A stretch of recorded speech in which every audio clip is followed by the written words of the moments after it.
go right. You can go forward, but never ever back.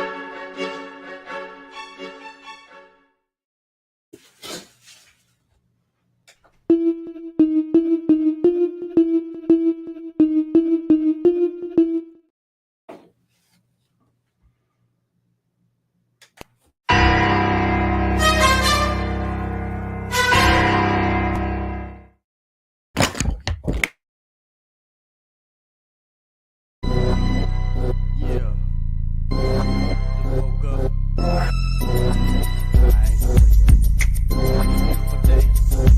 I ain't feeling your side.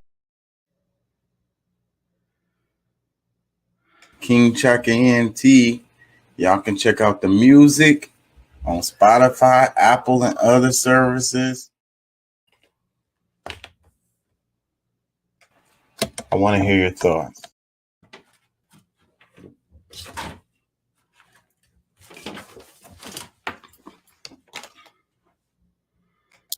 Yeah, you know what I'm saying?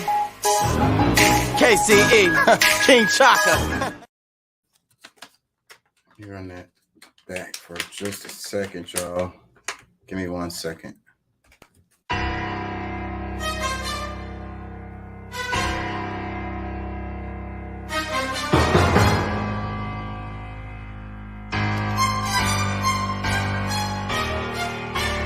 And now, another Yeah. major production. Yeah, I'm about to tell you what the real is. Deep down inside, you got to feel it. Emotions have the most number of killings. Pay close attention to your feelings. I'm about to tell you what the deal is. And when I'm talking, all I'm hearing is some crickets. Yeah, hurry, honey, run and get your ticket. Just getting money is not always the business. Yeah, forget the $1 million mission. Sometimes I just want to go fishing instead of physically grinding in the trenches. Finding me using my knowledge, intuition. Yes. Yeah, Chaka not talking while he's so distant. Yeah, Chaka be talking but they don't listen. Yeah, he's sitting, his brain pumping like a piston. I've been chasing the twilight, now I've been bitten. The city's in my sights as if I was a pigeon. Your role is cast. Your dialogue is written, it's past control. You're like a Sims minion, what to do now but roam around. All right. I'm here, y'all. Apologies. It's one of them days. A lot of shit going on. And I'm late. I apologize to the regular listeners. I'm here now. Let me check something. I'm here now. Okay. All right, so I'm here. Let me breathe. Okay, the name of the show today is The Future of Education. Future of Education. So, what does that mean to y'all? What all I ever hear people say is that, the education is trash, the schools are trash, everything is trash. They're like, degrees aren't worth nothing, they give them to everybody. The universities are creating leftists, purple-haired snowflakes, and it's not worth the money. It's a waste of money. Can't get no job with it. It's pointless. Why don't you go get you a trade or whatever? But hey, a trade is education. What I kind of want to focus on is solutions today as far as the future of education, because I really can't argue with a lot of those points as far as the public schools being trash. I would say a lot of these private schools are trash. The universities aren't what they used to be. They do have a bunch of pointless degrees that you can take and waste your money on. But so what do we do about it? What is the future of education? how can we possibly have, some actual education where people learn, you know? And I've put a lot of thought in this. And what I've come up with is like, we teach ourselves, you know, we teach ourselves, and the education system has to be decentralized and become more like local, even local to the point where it's like neighborhood, you know, where you have groups of people who get together and they teach each other things, they make sure the kids are good. They teach the adults teach the adults. And what I always, the reason why I always read comments under the videos and whatever Instagram posts or whatever is because people know things. Like, not everybody is an idiot. You know what I'm saying? There's people out there that know stuff. Okay. So, that's what you do. You get the community together and like somebody, he knows a lot about electrical stuff, or somebody knows a lot about plumbing. Like, why do you have to go to a school necessarily to learn this stuff? How come you can't just have like a community center where people show up and they explain stuff that they know about, stuff that they know really well? And, they either do it for free as far as donating their time, or as a community, y'all put together some money to pay these people for their time. I think that's the future of education. Decentralized, local, even to the point of neighborhoods, and people are teaching each other. Like, a lot of learning happens on YouTube. Like, I type in how to something on YouTube all the time when I have a problem and it's something that I can't figure out how to do. And somebody just put a video up on YouTube for free that let me know everything I need to know about this thing. Like, I don't even know this person. They donated their time to make a video about how to do something. And, it was very useful to me. Now, I'm good at searching. So, not every video on YouTube of how to whatever is going to be worth a crap. But I'm good at searching and finding a video that's good. You know what I mean? So, it takes a little bit of effort, but, nothing comes for free. So you got to put your time in to find what you need to find that's going to actually help you. So that's what you're paying, So it's like paying forward is where we're talking about, When you go and learn some stuff, then you share it with others. That's the future of education. What's up, Deuce? Hey, what's going on, bro? Man, I apologize for being late. Oh shit, I ain't tripping. I'm rolling. So Yeah, so I asked you last time what was more important, what you know, what job or what career is more important than being a teacher? And I don't think a lot of people, their brain really clicks with that question, but you did right away because you was like, shit, nothing really. Like, because then I think it was Doc or Pat, one of them said, well, a doctor or whatever. And you was like, well, the doctor needs a teacher to teach them. So, yeah, when at the end of the day, teaching is got to be one of the most important professions, you know. I would say so. It's got to be. I mean, like, I don't give a damn who's out there. I'll argue with you on this, and then Well, and like, teaching is so broad. You don't have to be a certified teacher. With a board of education's license to teach to be a teacher. I mean, we all learn from somebody. Growing up as a child, we learn from grandma, mama, grandpa, aunts, uncles. Like life is the best fucking teacher. you said a mouthful right there.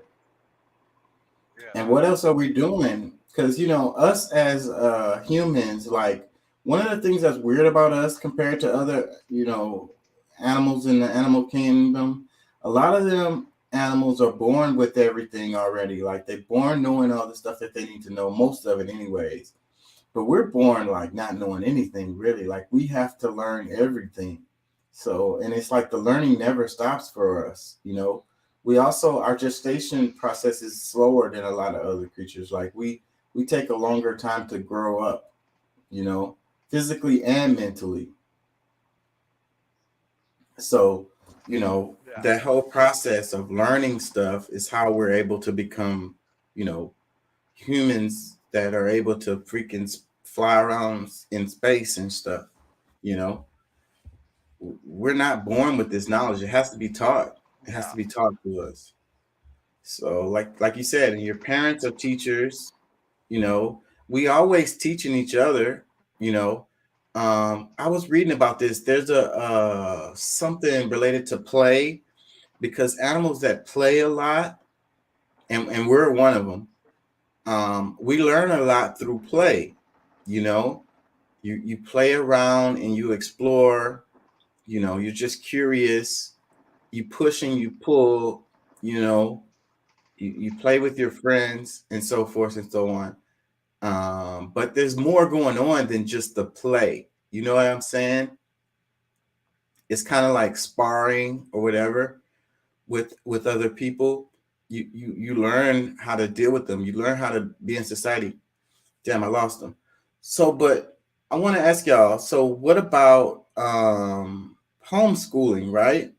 A lot of people feel like homeschooling is the answer because, like I was saying earlier, it's like the education system is trash. So a lot of people take their kids out of the public school system and they teach their kids at home. But then I'm like, that's not really an answer. That's not really a solution for multiple reasons. One of the reasons I feel like that's not a solution is because you have to teach them the approved what's the word? Uh damn it, I just drew a blank. You get that from the state, the curriculum. Yeah, the approved curriculum. You get that from the state, that you teach them. And also your child isn't learning how to interact with people, you know and no matter what, they're going to have to go out there in the world and they're going to have to interact with others. They need to build skills that teach them how to deal with other people, because there's nothing they could do without doing that. You know what I'm saying? And that's a skill, and that's something that you have to learn over time. And it's really hard to teach your child that without them experiencing it. You know, the experience of dealing with people is what teaches you how to deal with people. You can tell them all day long and break it all the way down, and explain it to them, but they won't really understand that until they have to go out there and actually deal with people. So I think that schooling is not really the answer, um, for those two reasons, that you get the curriculum and you don't get to interact with people. But there's more. What do you, Deuce? What do you think about that as far as the answer to the problem with the education system being homeschooling? Um, I mean, I mean, I don't really know I would say one of the benefits of homeschooling is that, you know, you don't necessarily have to go off of the public school's curriculum. There's different private sectors that you can actually pay and have their curriculum, which is still accredited with your child's education will be accredited as far as them being able to further their education on in the college and things of that nature. Um, but I mean, there again, I think your kid, like what you're saying, like the kids going to school and interacting with other students and being around other people and just getting that skill, you know, because a lot of times, I mean, they, well, I don't want to say homeschool does not give them that opportunity because there's communities where there's like homeschools or like there's different forums or whatever, blogs or whatever, where like these homeschool kid parents, they meet up with each other for lunch or extra, like outside shit, if you put them in the sports and things of that nature. So you can still get your kids interactive with other kids. Um, the thing about it is just um, having to make that sacrifice. If it's a two-parent household and both parents have careers, someone is going to have to probably make that sacrifice to homeschool that child, of not working. And, So, and a lot of parents don't have that option. I'm one of those parents, because I'm a single parent, and yeah, there's no way I could do it. There's no way I would have time to do it. yeah, yeah, There's no way. It'd be yeah, impossible. I gotta pay bills. yeah. I mean, it's difficult, you know. I mean, the people that are able to do that, then that's fine. That's great. You know, I have heard of like kids being homeschooled and like within the community, and like there's like this one or two or maybe three parents that are ex educators or whatever, and they all meet up at like this whatever that house or whatever, and I have heard of that. Matter of fact, when I was growing up, I seen something like that within one of the neighborhoods I stayed in, you know, and shit, we all wish we was homeschooled like these kids. If we get out of school, shit, we not making it home till 4:30 in the evening. They already outdoors playing, like so. Yeah, man. I really think that that's one of the major problems with the system is how much time they have to spend up there. They waste a lot of time. You know, Recently they did some experiments with 4-day work weeks, Yeah, and they're doing that in the Crosby School District. They're going to 4 day, yeah, 4 days, yeah, 4 days. I think they'll just go Monday through Thursday, if I'm not mistaken. yeah, so these workplaces tried it out and they saw that the people was more productive. They were actually able to get more work done within those 4 days than they got done within those five. And I think it would be the same for the schools, and I don't think they need to be there from 8 to freaking 4:30 either all Yeah, day. yeah, yeah, Um, you know, I mean, it's a lot of ways I think that we could improve the state system or whatever, but I just don't see it happening. You know what I'm saying? I think that as a community, we have to take it upon ourselves to teach ourselves and make it a priority and realize how important it is because, and in the politics right now, they talk bad about the teachers. Like, the teachers are indoctrinating the children. They're, you know, teaching about uh, them, they, and but I think that's bullshit because the teachers only teach according to the curriculum that they're told to teach, that they're given to teach. they You can't know, really teach outside of that or they're going to lose their job. And so it's not really true. And like what Doc was saying is like a lot of that is focusing on the like 1%, like extraordinary circumstances where strange things happen. And then the politics jumps on this and then they say that this is happening in all the schools. And, yeah, but people fall for the okey doke, because there's a reason why they lead us down this road of that particular way of thinking is it's really to defund the schools. You know what I'm saying? It's like all of the different kind of social programs, the stuff that people, that helps people that they don't really have to pay for or whatever, has been dismantled over the last, I don't know, 20, 30 years, maybe longer. They've been picking at it. And school is one of them because it's like, you don't deserve that or whatever. But it's a really messed up way of thinking because they're thinking that they're saying it's communism or socialism or whatever. They're not going to say that out yeah, loud, but that's what they're thinking. So, but, but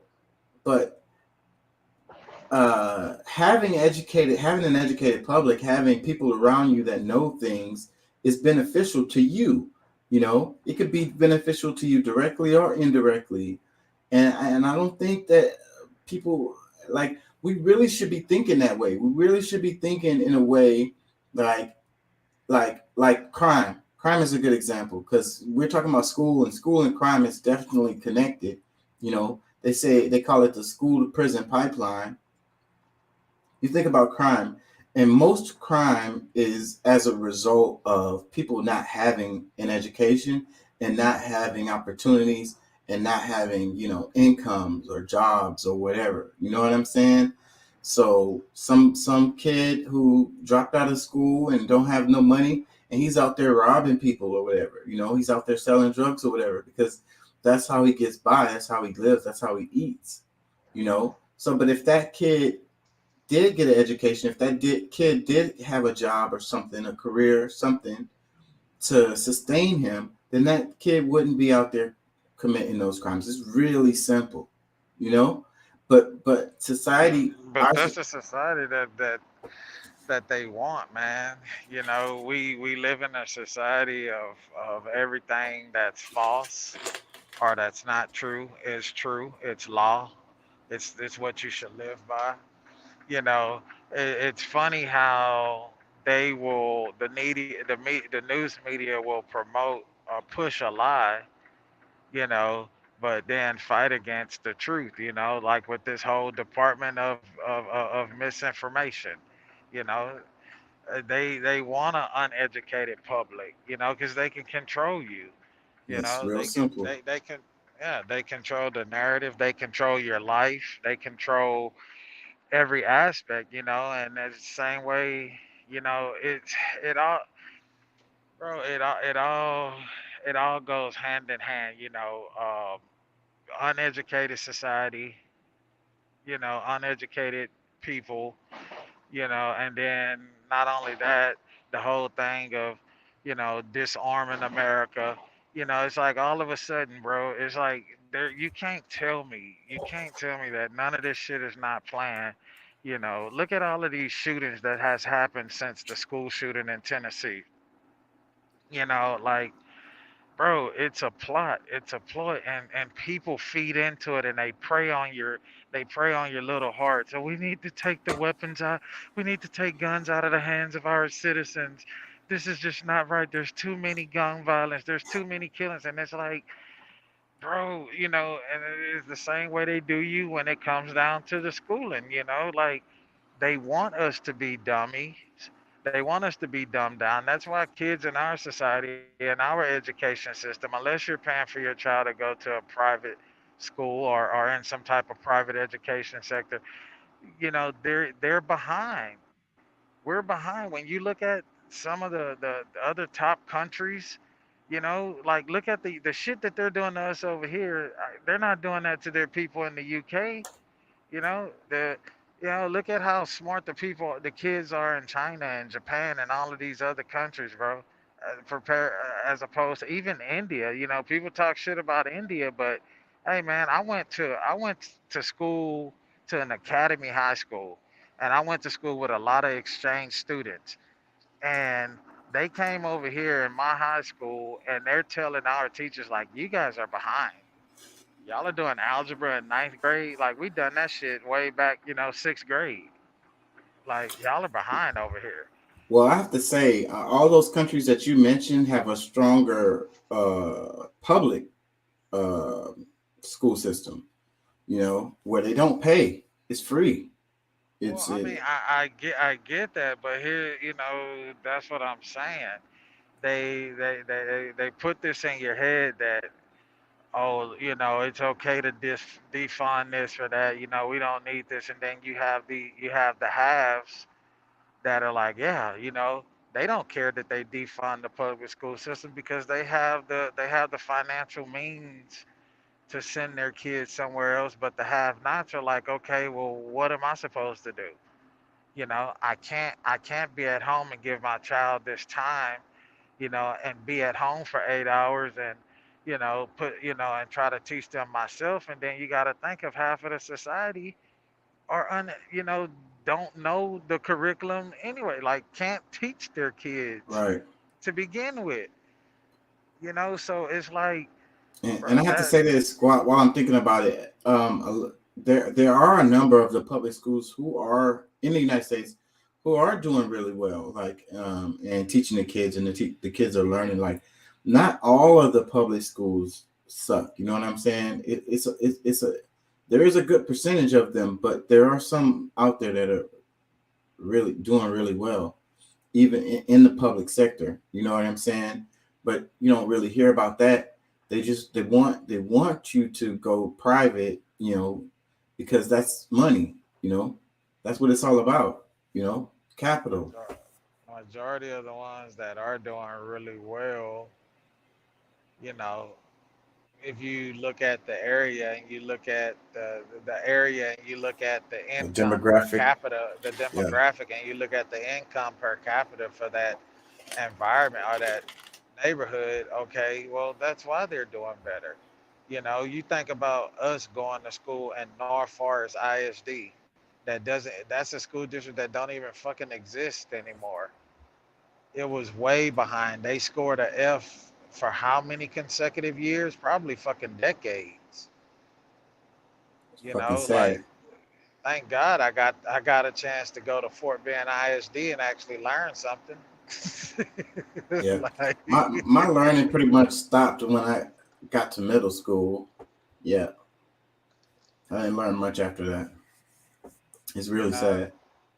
yeah. So it's like you think about that. So, um, and that just goes to And that when I just was in goes back to elementary this. and middle, I was in a really nice neighborhood, and the schools were really good. And Yeah, then we moved to the hood, and I didn't learn nothing else after that.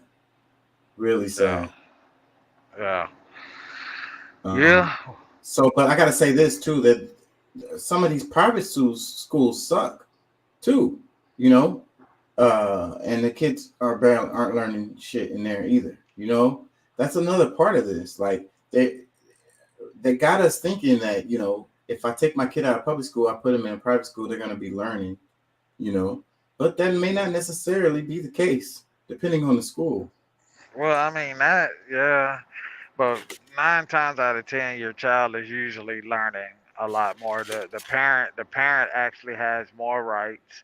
You have the ability to tap in a lot more, as opposed to being at your child being at a public school. I mean, yeah, you have rights, but you can't just you go in there. Oh, I want to speak to their assistant principal. I want to speak to their counselor. You got to schedule a meeting.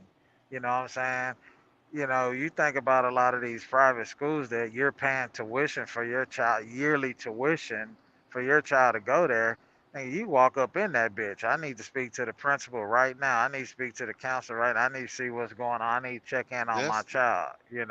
that's this day and age. Yeah, But you when know. we were growing up, it wasn't quite like that. For whatever reason, they're trying to keep parents out of what they're teaching you. What they're actually teaching your child. Like, you walking up and just going to their class and looking out in the window, or just sitting in the back of the class is not welcome now like it used to be.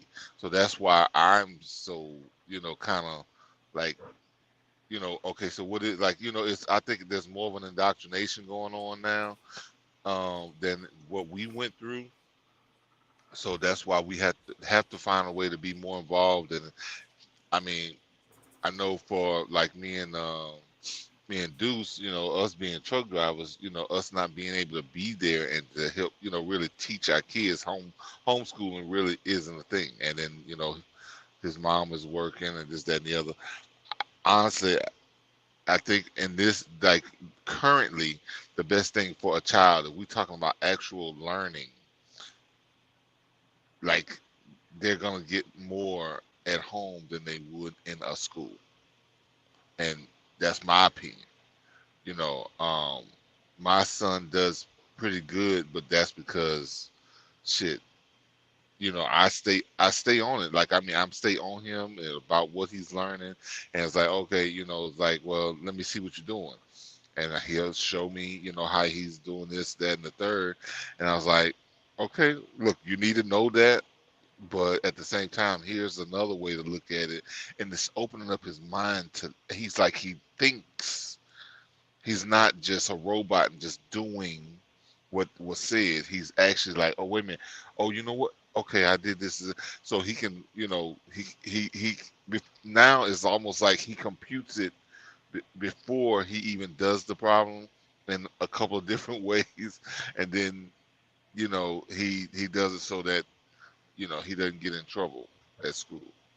Yeah, because that's kind of what I tell my daughter. I'd be like, I don't really care about what they teaching you there, but just do what you got to do to get up out of there. Because you have to do that. And I just teach her myself. As much knowledge as I have or that I can give. And I like to focus on life as far as like what you're gonna deal with in life. Like paying bills and stuff like that. You know what I mean? Credit cards, all the stuff nobody taught me. I learned the hard way about all this stuff.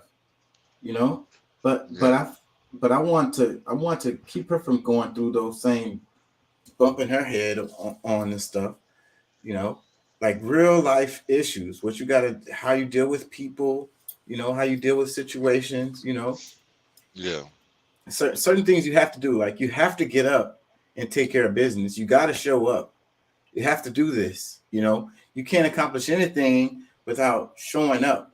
Like that's fundamental. And doing it on a regular basis. You know what I'm saying? Yeah. And being reliable. You can't Well, accomplish anything without those things. one of the things that I've somewhat been debating is like, how much is this education center, I mean, education system gonna be qualified? Like how much of it really is gonna qualify you for anything in the future?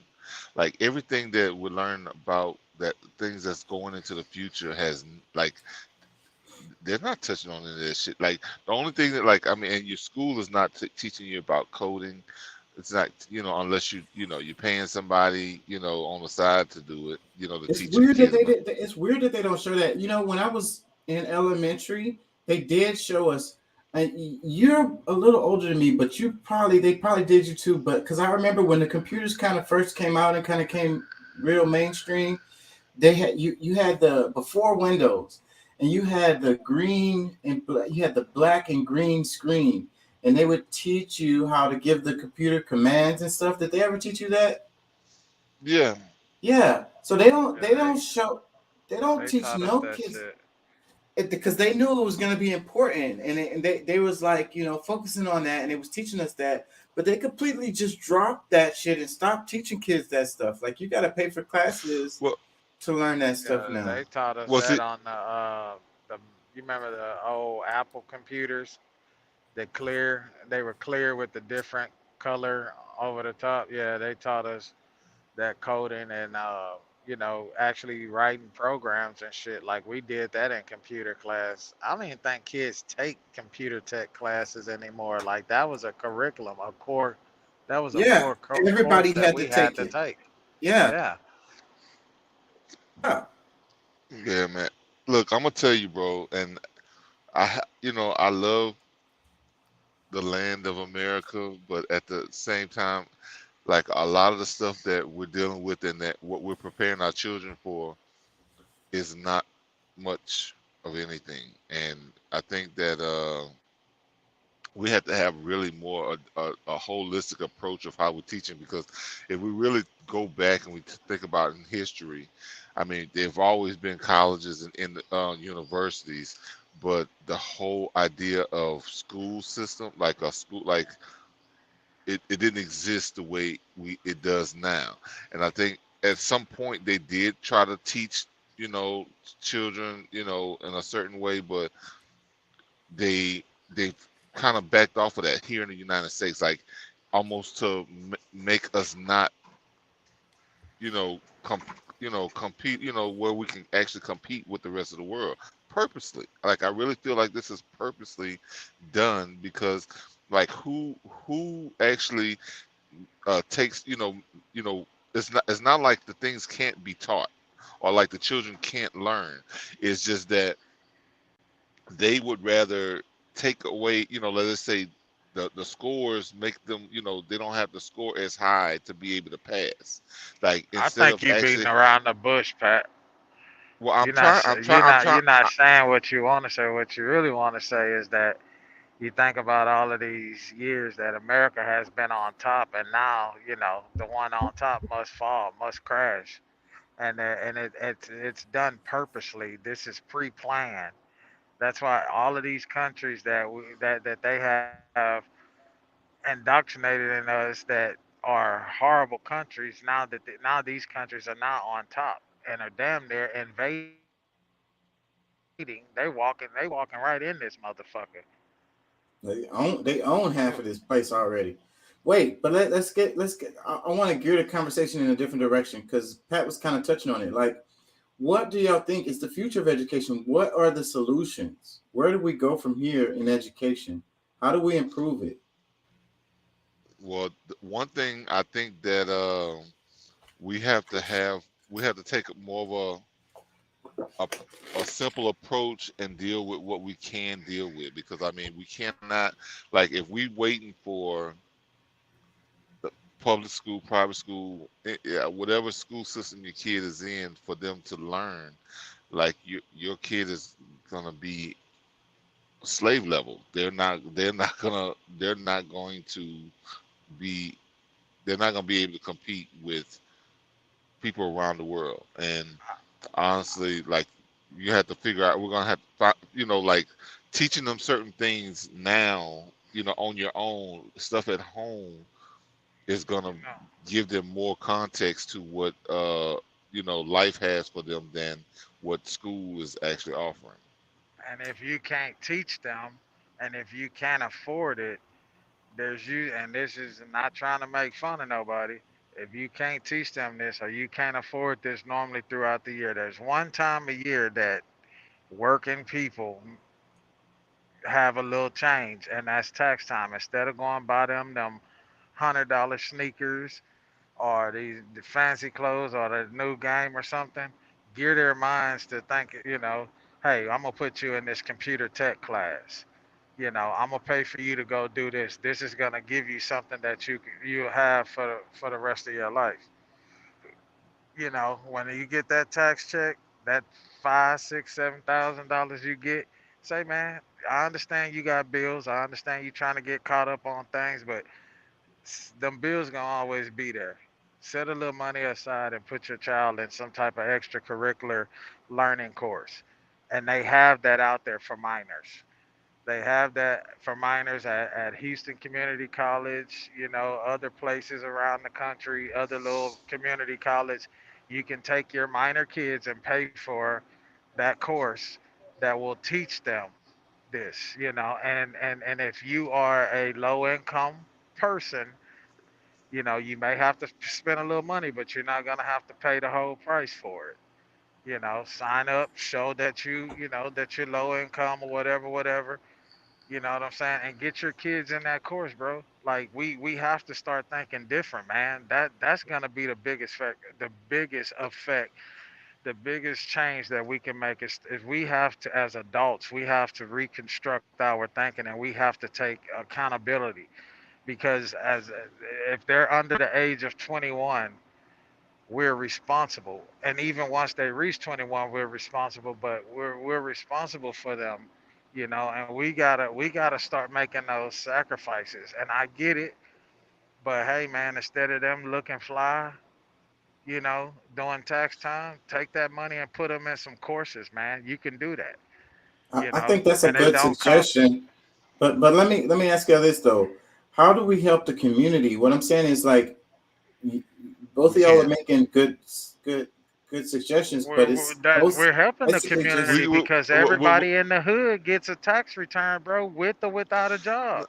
Well, I So mean, let's not. even aside from that, like, I'm gonna tell you, bro, like, we can offer, like, I mean, the only thing, like, we're helping the community with this conversation. If they're listening and they can, utilize any of the words that we're saying, that's us helping the community. Because first of all, there's some people that's just like, man, like, y'all look, y'all got all these old grandiose ideas about the world. And I said, man, fuck the world. It's how a bunch of people who is thinking of this, like, they don't see it optimistically, because honestly, like some people looking at this is the worst time in history. No, really, this is the best time in history. Like for people who are still doing the work, like bro, this is like an awesome time to be alive. Like to actually see, you know, the fall, and you can be a part of the rise of the new system that can actually, you know, help change the world. But if you look at the world with doom and gloom, I mean, that's just, I mean, that's how you, that's your, I mean, that's what you're pretty much putting out there for yourself. You're manifesting that for yourself. So my suggestion is that there's I mean, because let's just say there's classes that's available with people who's been in tech, and they're not. This is not like some kind of, it's an online class that you can, take. You take it with your kid too. Like honestly, like you should be taking it so that you can be on the edge of learning these things, and your child can actually be learning this stuff at the same time. So when they do get older, or even as a child, they can become, where they can start to even make money, or like creating their own industry. Like they have more of a creative edge than you do, because most cases, like adults, pioneers are calcified because, or they just, because of the way they were indoctrinated, they don't know how to create. Or like right now there's so much going on, especially like with AI.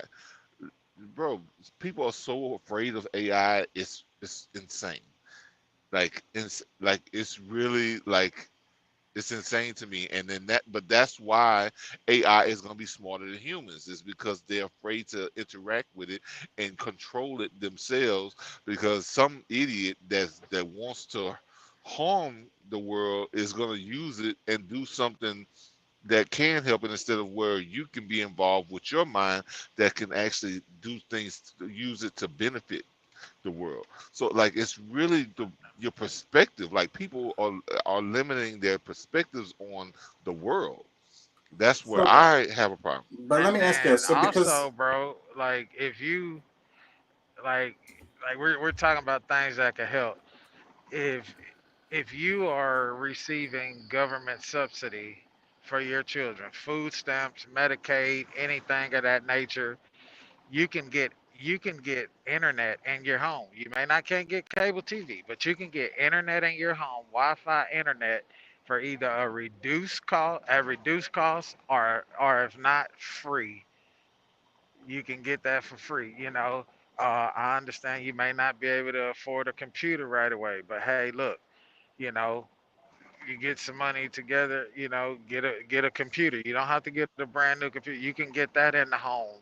Like these are different tools. Like it's just about I, I don't know, bro. I just think different when I hear this shit, because I feel like everybody in government, everybody that's in these social programs in the communities, you know, they're helping people to find excuses as to why they don't, instead of reconstructing their thought process in the way that you go about thinking about things. We always have a question or want to answer, but instead we should be asking a better question. You know what I'm saying? yeah. So, but look, the way y'all are coming at Like I'm this, not, and, because and I'm not saying it's Ho- ho- wrong. we have to, Chaka, because if you continue to give people, we have to, because if you continue I to want to hear give his our question. people excuses, we never get better, bro. We can't keep Yeah. having excuses and What I'm Ho- hope. saying It is, does let nothing. Deuce, let him ask a question, well, please. but what I'm saying is, I have I wish that we could look at it and get away from this individualism thing, and how come we? What about the people who don't have the resources? So what I'm saying is, I would like to see like community schools. But You know we what I'm say saying? people that Something don't that, have resources, but bro, you forget, nigga, we grew up in the hood. Motherfuckers that said they didn't have resources every weekend, they had a poker night going on, they had fish fries, they had barbecue, everybody was drinking. Come on, dog. Say, man, And it's not an individual thing because I come from the scum. I come from the bottom, bro. And I didn't have no help coming. When I turned 18 years old, CPS dropped me out on my fucking head and they say, hey, we got a college voucher for you if you want to go to college. And I knew I wasn't college bound, but I knew I needed to provide for myself. So I took that voucher and I went to truck driving school. I quit being a correctional officer and went to truck driving school. And it's like my thing is I respect everything that you put out here, everything that you say, and how you for the people. But we also a lot of times with giving the people excuses, we doing nothing but hindering them and keeping them in the same place. well, what I'm We saying got we is, gotta reprogram their thinking, bro. We are not under fucking dogs. If you can convince people to believe in their strength and who they truly are, bro, shit will happen, shit will but we're change. we're stronger.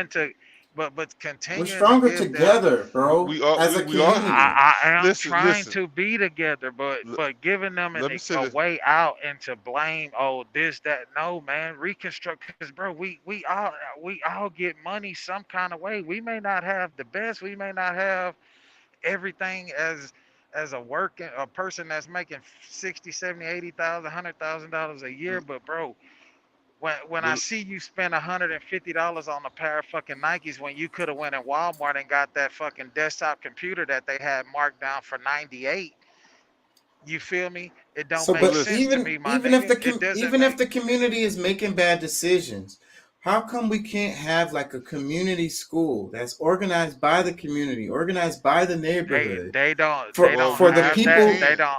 But for they your don't have neighbors? that. But they don't have that right now, Chaka. But they do have resources out there, bro. They're not telling us about these resources. But look, That's what you're we can still do. We relying can. on the state when you're talking about this kind of thing. I'm saying us as I'm a talking about. community build the school ourselves, run it Yes, ourselves, but fund see, it but ourselves, listen, organize it listen. ourselves. It have But nothing to do with the state. you know how something like that begins in individualism. Somebody deciding, hey, you know what, this is what's needed. You know what? All right, let me start talking to some people so we can figure out a way to put the resources together to, okay, it's gonna cost this to get the building where we'll meet up at. All right, you get that part done. Then you move on up to where you're starting to say, hey, we got this class going on. It's $5 for y'all to attend. If you want your kid to come, we'll have this, that, and the third, but we need you to at least give us $5. Or whatever's necessary. Like everything begins in one mind.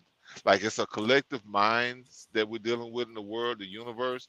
But at the same time, it's one person that's going to get that idea. And if God is sending to you, that's what your job is, to go on and utilize that mindset to start creating things like that. So I mean, the what if ism doesn't do anything. It's all about what you can actually bring to the world. Like we have great ideas, but a lot of times, that's where we lose, is because a lot of people don't follow through what God gave them, the gift that He's saying, hey, this is what you're going to prosper at. This is the idea I'm giving you. So when you sit on it and you complain, or why other people didn't do that and do whatever. No, because it was for you to do. Yeah. Yeah, but what I agree with you. I agree with you 100% there. But what I'm trying to do here though is change people's minds as far as get them to be thinking a bit different, because Yeah, we've been programmed to think a certain way, and that's what gets the results that we have. You know what I'm saying? I, For us to have yes. different results, we have to think different. I mean, I and I get that. What do I'm you want all to define the for the community community. as? Oh shit. Like a I'm all. neighborhood. It could be just a neighborhood, or it could just be Okay, an so apartment complex. what makes sure that this community education is going to be something that they can use and will be useful to them if they were to move to, say, Los Today. Angeles community? Well, yes, it's gonna be useful because the way I'm thinking of it is like the people that live in the neighborhood, What the about stuff Ohio? that Someone in a neighborhood in Ohio. Yeah. it's What not about gonna their matter. community teaching what they do and how they in that community exist and the values and information important to them going to make a difference when that kid moves to Miami? It will, because people need the same stuff everywhere. So what I'm saying is, That's what someone public schools are supposed to be are about. I know, I agree, but what I was saying earlier is that it seems like the public schools aren't going in a good direction. Like Well, that's it's a because mess. 800 people are all trying to sit there and inject so much ideology, counter ideology, propaganda, anti-propaganda into it that they don't understand that all it is to help build a basic framework. So when you get out of high school, everyone is pretty much in an equal mind of like, okay, I know what who I am and which way Detroit is. But what I'm saying is, you got people who know things. There's always people around that know things. They may not think they know, but they do. Like whatever it is they do, they could be an electrician, they could be a plumber, or whatever it is. And you get together as a community, the people that they talk about what they know, and they teach the kids about what But they know. listen, And we teach ourselves in that way. yes, So but all the listen, kids can know plumbing, all the kids can know electrical. That's going to be Like useful everywhere. community centers like the YMCA used to do. Yeah, that's what I'm saying. Yeah. But see, I'm gonna tell you. But the only thing about that whole thing that we're talking about, because it can happen. It's like it's not impossible. It can definitely happen. But there has to be people at the beginning of that thought group, that process. Because if you're waiting to have the whole community decide on what's gonna be brought and this, that, and the other, like it's never gonna start, because it's gonna have so many ideas. People gonna be mad. Oh, their idea didn't get used and all that, blah blah blah. No, you start, like, if you like, hey, I'm offering such and such class, or or hey, I got somebody that's gonna teach our kids how to code, or to do whatever, this AI, teaching you different tools, or how to use them as tools or whatever, blah blah blah. Like, you say, all right, look, Tuesday nights every week, Tuesday, bring your kids. It's already paid for. Just tell them to bring their ass. Like, Mhm. you know what I'm saying? Like, and then somebody else say, oh damn, that's pretty cool. You know what? I think somebody's gonna be like, hey, well, I think the kids should learn this. All right, well, you know what? Here goes such and such class. They're gonna be here on Thursday night. And y'all bring y'all, just tell y'all kids to bring their ass, be ready to have their pen and paper ready, blah blah blah, whatever. I mean, you can't, if you try to have too many minds involved, it'll never happen. So whoever is at the lead of it has to just say, hey, this is what we're doing. I put this class together so that us in this community, like nobody else in the world is getting this right now. This is going to benefit our community right now, because we're, and maybe it's something that they can use in the future, but at least it's something that they can start building on, and they're learning, they understand it, and that's something when they're going into high school, going into college, they are already ahead of anyone, because they're learning that one thing.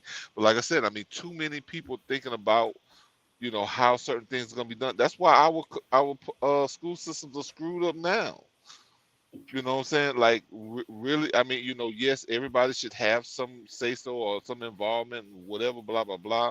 But so many people have decided what they think children should have and should know. When, look, we should have just kept it at the basics. Like, keep the children, and when you get into junior high, because I remember we had different electives that we could take, that it was actually taking us to understand something that we could actually use when we leave out of that school. Mechanicism, learning about being a mechanic, woodworking. Normally 6th grade or so is where you get the chance to start going into athletics, physical skills, or music. Yes, but that's what I'm saying. I mean, They and took they sharp. out Physical of skill. school. Well, yeah, I They took understand. sharp out. They took I was in art. shop in the '80s. That may not be the worst idea. The what? Taking shop out of schools. I understand that in the '80s, being literally almost hit by a uh, an oxygen tank turned into a missile because some idiot didn't chain it to the rack. Mm. Yeah, I remember teachers having their fingers cut off and stuff. Oh well, that you couldn't hire a shop teacher with all their fingers. Otherwise, you wouldn't treat them as serious about it. He wasn't no good. Yeah, he had all his fingers. He wasn't. He All of our wasn't as good. coaches had beer bellies. You ain't lying. But Yeah. but at the same time, like the whole thing is for them to All of teach. our I mean, math teachers there's a look lot. like Bill Nye. There's a lot of Even knowledge the that's women. out there. I'm just saying, like, there's a lot of knowledge out there. Shoot, we could actually probably take some time and say, you know, look, look honestly, for just the average kid, just being able to have some sound conversation, like somebody that actually makes sense to them. Because I mean, if they listen to the news and listen to their parents, and they're confused as fuck. Like just giving them a chance to be able to ask questions sometimes, you know, and that I guess that could be a problem too, because you get the wrong person in there answering questions. That's Yeah. the thing about us. We're sitting here. I think we're all Gen X, right? We come from I the am. generation. We came from the generation. Nah, where we Chaka, did no, it. Chaka, There were Chaka, and issues for us. There were Deuce are issues for us. millennial. You and I are X. They are millennials. I thought Chaka slid right in at the end of. I thought he was at the end of X. Like He was born. He was born in the 80s. 78. 78.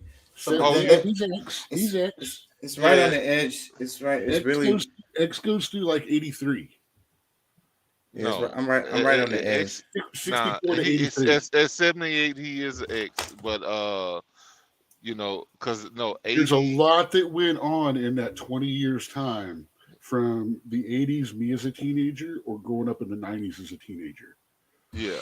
That compacted time is almost two generations in itself. One, but either way, you know, like I said, we're Schrodinger's generation. Nobody really pays attention to anything we got to say until we say something, and then they lump us either in with the boomers or the millennials, depending upon what we say. Well, cause see, look, I I'm don't gonna know. tell you the mindset. As a millennial, And most of us are both. As a millennial, I'm an '86. I was born December of '86, so I'm towards the end of '86. Well, but it really depends on the influences that you had.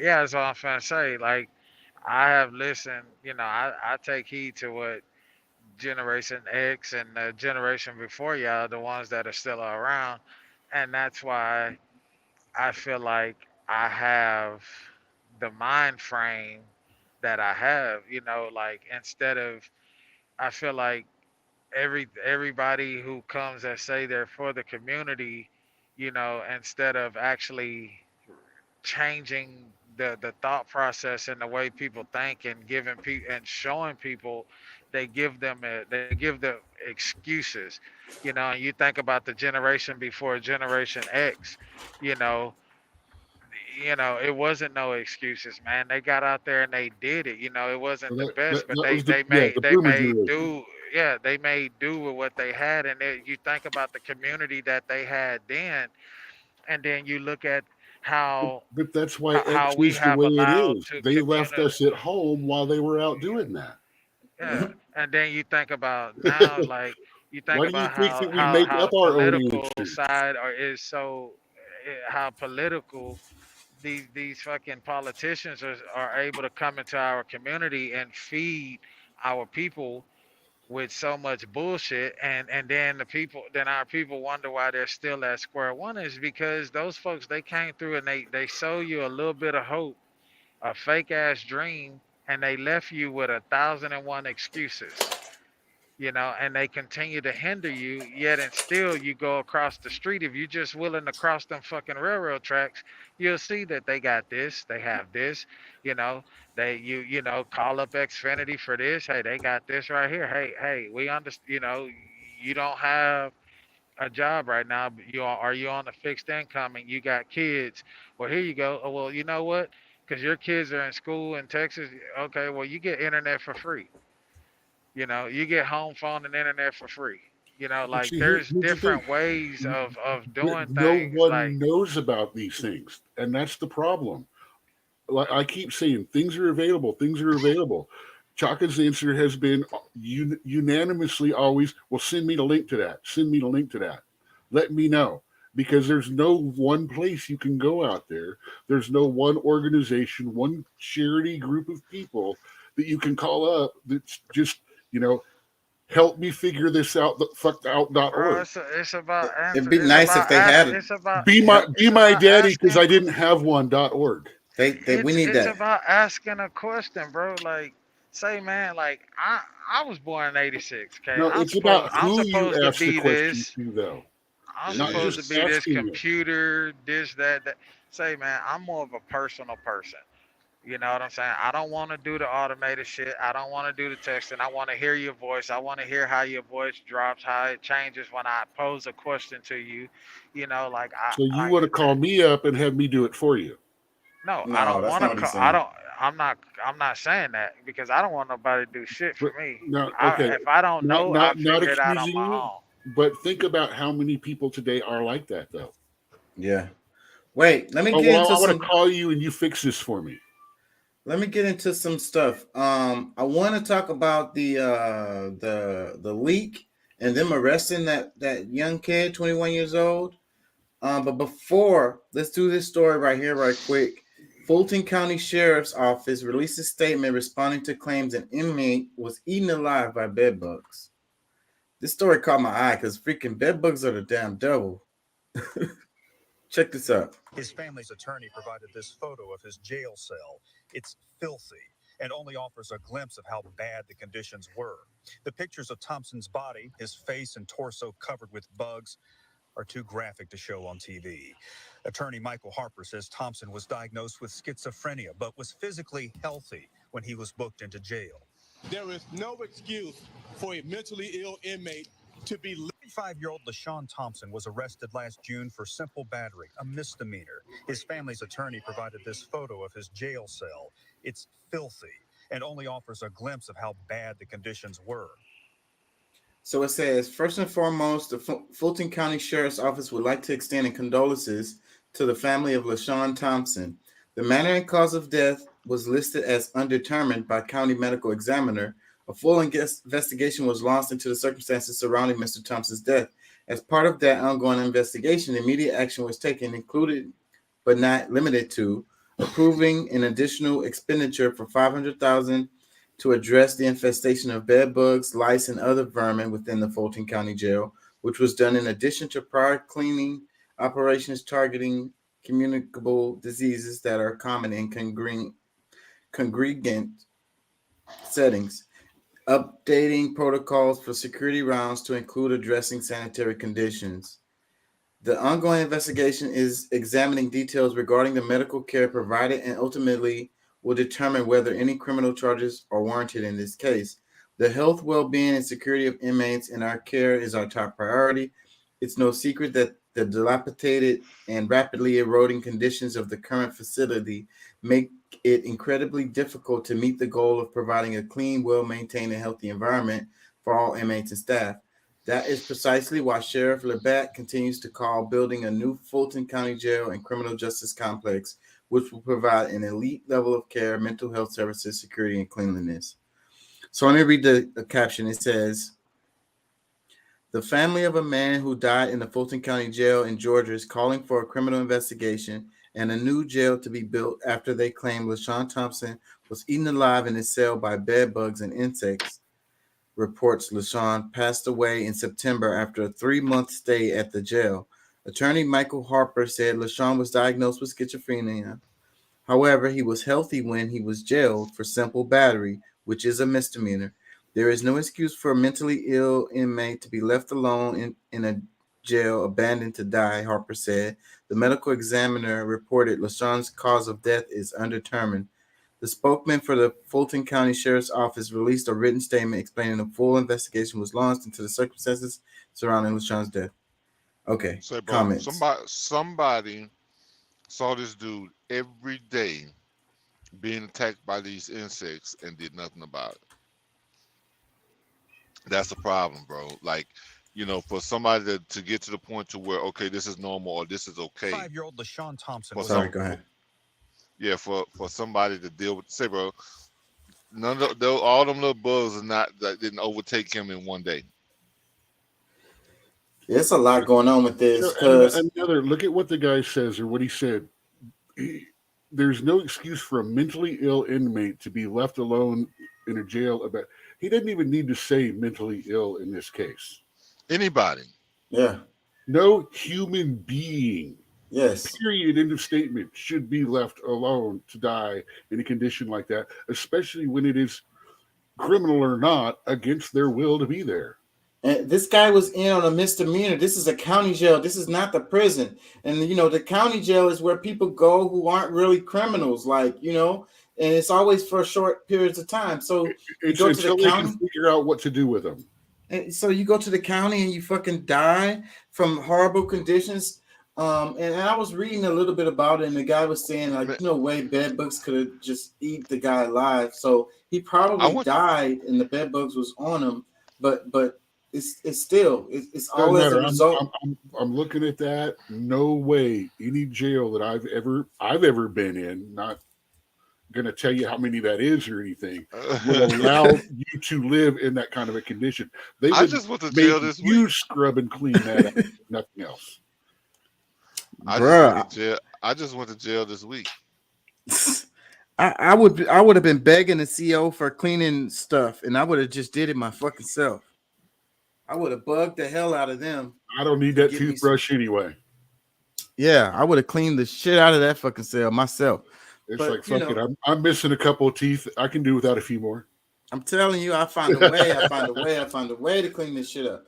So, but this is just shows how retarded. I mean, our system is like ridiculously horrible. That Okay, somebody so- could get a misdemeanor and freaking die in these kind Now of wait a conditions. minute, too. Pat baited us a little bit. We need him to expound a little bit upon his comment. Nah. Yeah, I don't believe him. I don't believe him. No, 1,000%. I went to jail this week.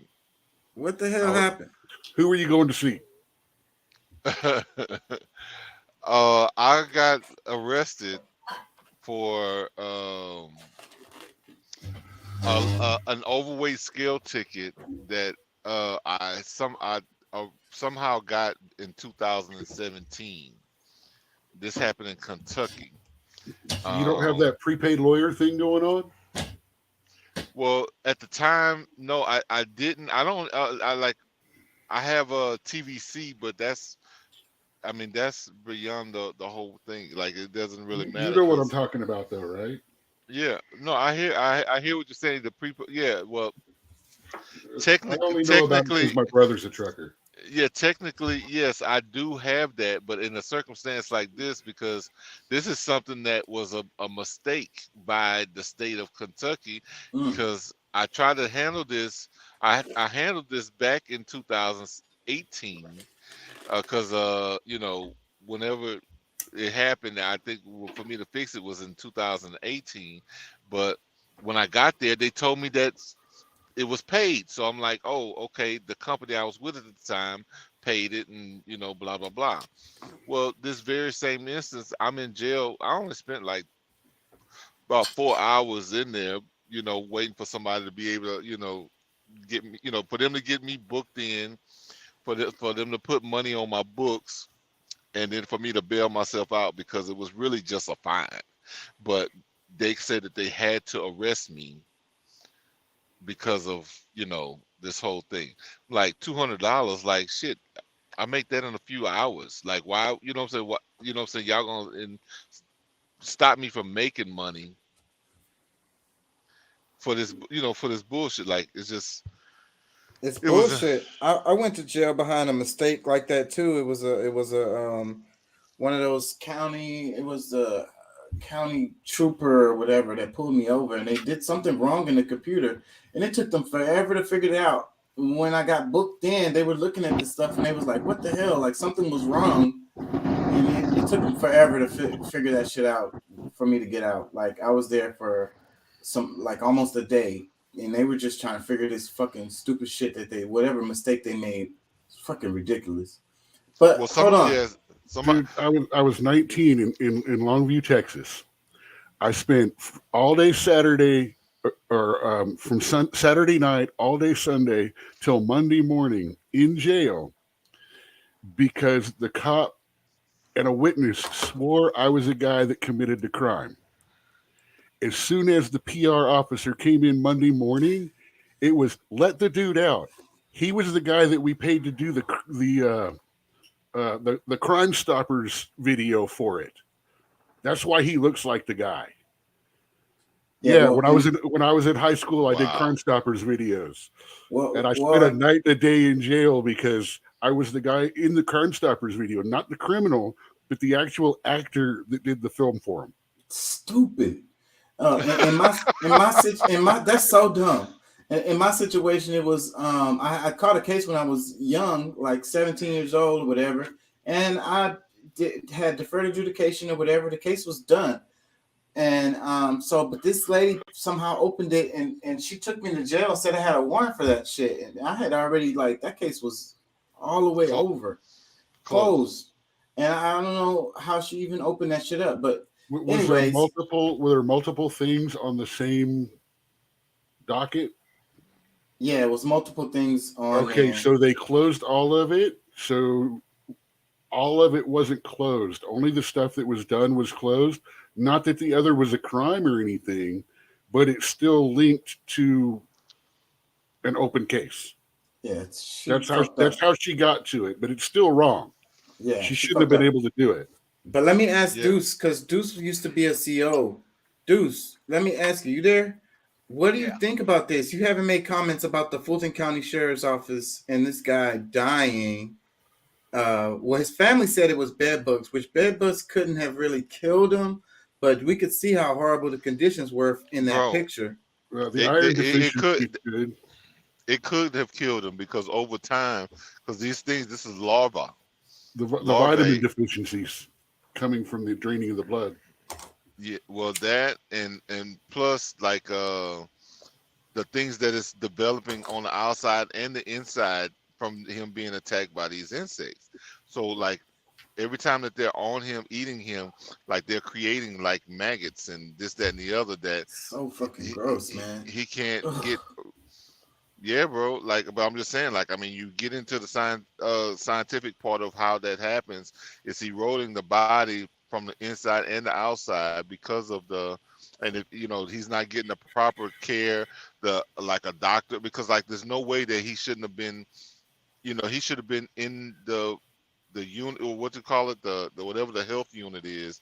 There's no, bro. This is the worst thing that could happen to a human being. I'm telling you, that's the reason why I wanted to cover this, because this got to be the worst way to go. What worse way to die? You catch a misdemeanor case, go to the county and die from freaking. But why you bullshitting? Yeah, but why you bullshitting? This is happening to old folks, because they don't get moved enough in the old folks' homes or in the hospitals, and this, that, and the other, called bed sores, but it's pretty much kind of the same thing. And I was reading the comments underneath this post. It was a post on Instagram. The Shade Room posted this, and a lot of the comments, people were unsympathetic. They were like, "Oh, you do the crime, you do the time, or whatever." All "Oh man, he went to jail. He got locked up, so it is what it is, or whatever." And it's oh man, that was breaking my heart. If I would have saw something like that while I my short period in the prison, I would have gotten a lawyer for that person to be able to make something happen for that, because it said, bro, there's no human. Say, bro, the people that sat back and watched this happen to this kid, this guy, this person, is they're probably. They're totally inhumane. How can it's not like the guy was a pedophile or a mass murderer. He got misdemeanor battery charge. He was in the county. He was in there only for 3 months. This is not a criminal. He smacked somebody up. Screwed anybody up for life ever. Yes, And Yeah, even then, he wasn't but in jail. yeah, no, he wasn't in but prison. This is the but He county. was.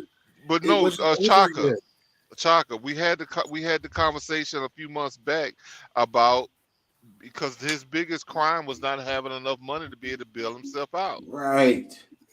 Oh my And God. that's why I got the That's why I've got a DWI on my record. It's because I didn't have enough money to pay off the lawyer to defend me. That's a The terrible system. $5,000 for him and the $2,500 to the state. They offered me $900 and we're done, so I took it and walked. But it'll always be on my record. That is so terrible. Those DWIs ain't no freaking joke. Um, That's why I took $900 and walked. yeah, that's really bad. What was I gonna say? Yeah, I don't want to spend much time on this, but I want to Deuce, you there? Yeah, I'm still here. Yeah, man, I need your comment on Yeah, this, can you bro. hear You're me? the only one yeah, we can hear you now. You're the only one out of all of us who've been a CEO. So, what's your take on Yeah. this? Well, I can't really speak to county level. I could just tell you how we handled it. Working for the state of Texas. First of all, their cell would not allowed to be kept in those conditions. If the inmate didn't clean it, he would have been escorted out of his cell. We would have had they call them SSIs. I forget what that acronym stands for, but they're basically inmates that work with the officers that clean up trash. You know, basically they're like janitors. We would have had one of them go in fully suited up, and they would have had the full cleaning supplies and everything to properly cleanse their cell out. And then, first and foremost, an inmate that comes in on chain from county, um, they're housed on a transport line, and when they come in, they're evaluated. So somebody like him would have been evaluated, especially schizophrenia.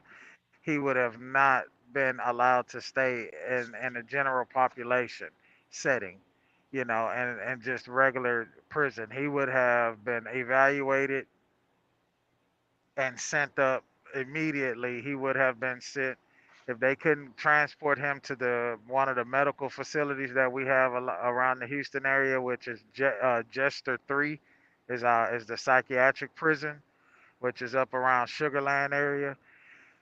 He would have been escorted to UTMB. He would have been at the UTMB Galveston at their psychiatric ward for a further evaluation, checked out, make sure that there's nothing wrong with him medically. He would have been examined, full body exam, cleansed of properly, bathed the proper way, everything, and then he would have been from there. He would have got transported up to Jester unit or one of the psychiatric units within the state of Texas, where he could get the proper Wh- care. How, So Well, my, my, well, let me my say this question though. is how does an infestation like this happen? Like that's the main thing because th- the thing about it is, man. Well, like I say, I can't speak for county because from my understanding, most county prisons are usually indoor style prisons. They're AC. They have where I mean not prisons but jails. This here should not have been allowed to happen. This is a prison that clearly or a jail that clearly they don't have the handle on. They're Well, allowing for just any and everything to happen. That's just like that, like what they just happened throwing over in people in and out of Mississippi. there. Yeah, because they You don't know, care. They're they're making not. money. Well, what Yeah, I was they're gonna not say cleaning was it. in the prisons they seem to follow protocols more. Like there's more eyes Yeah, on them. because But in the jails, charges it's charges are different. filed against you. Like, say for instance, okay, I worked ADSEG, which is short for administration segregation. Okay, I worked with inmates that were either locked up on protective custody, they were gang threat, security threat group members, they were in gangs known to assault, staff and things of that nature. Um, if something happens to one of my inmates and I'm on watch. Say for instance I'm working cell block. They were lettered at the prison I worked at. If I was working cell block C, okay, I got three tiers. And anything happened to one of my inmates on watch, an investigation is immediately launched on me. They're going back on me, dude. They're checking my records. They're checking everything that I'm filing. I have a picket officer that has to watch and monitor and make sure that I'm going up and down my tiers every, 30 minutes, doing, every 30 minutes to an hour. I don't care if the inmate is asleep. If they're laying there asleep, I got to bang on their cell door, their cell, till they uncover their head, lift their head up, and I know that they're there. That That's they're that's not dead. that's what they call like pretty much like roll call. Yeah, Like roll don't call, observation, because we had a situation where an inmate hung himself. Okay, he hung himself, and the officer was there all night working that cell block. Signed off to the next officer that was coming in that morning that all of the inmates were there, checked out fine. Well, that officer just so happened got there. As soon as you get there, that's first thing you do. You go and you do a head count. You start, most officers, I normally would always start up top and work my way down because I didn't want to be climbing stairs and then got to climb back down. So I would climb up first, and then that way I just work my way back down. And so this officer did like every other officer do, start up top, went up to the third tier. Okay, uh, uh, 8 cells in, he comes across this one inmate, and we don't call him inmates, we call him offender. He was like offender such and such, called out his number and his name, never answered, never answered. He's like, I need you to take the sheet down from in front of your cell, because a lot of inmates like to hang up sheets to either block out the lights that are on the cell blocks, or when they taking a shit or whatever, they'll hang up a sheet or whatever. So no response, no response. So they opened up the slot, the food tray slot, and opened up the food tray slot and was able to yank the sheet down. Yank the sheet down. The dude was sitting up there hanging, bro. It was a white guy. Body was purple, like bluish purple, black, basically. So it Had had been been a there all. while. Yeah, he had been there. He had been there. They said that he had been there dead for like 8 hours, and Mm. we worked 12-hour shifts. And this officer clearly did do his cell check, because had he done the cell checks, he would have known that this inmate was hanging himself, or had been hung himself. Yeah. So that officer, guess what? Charges was brought up against him, and unfortunately, he had to go serve 5 years in prison. Wow, he went to prison for that.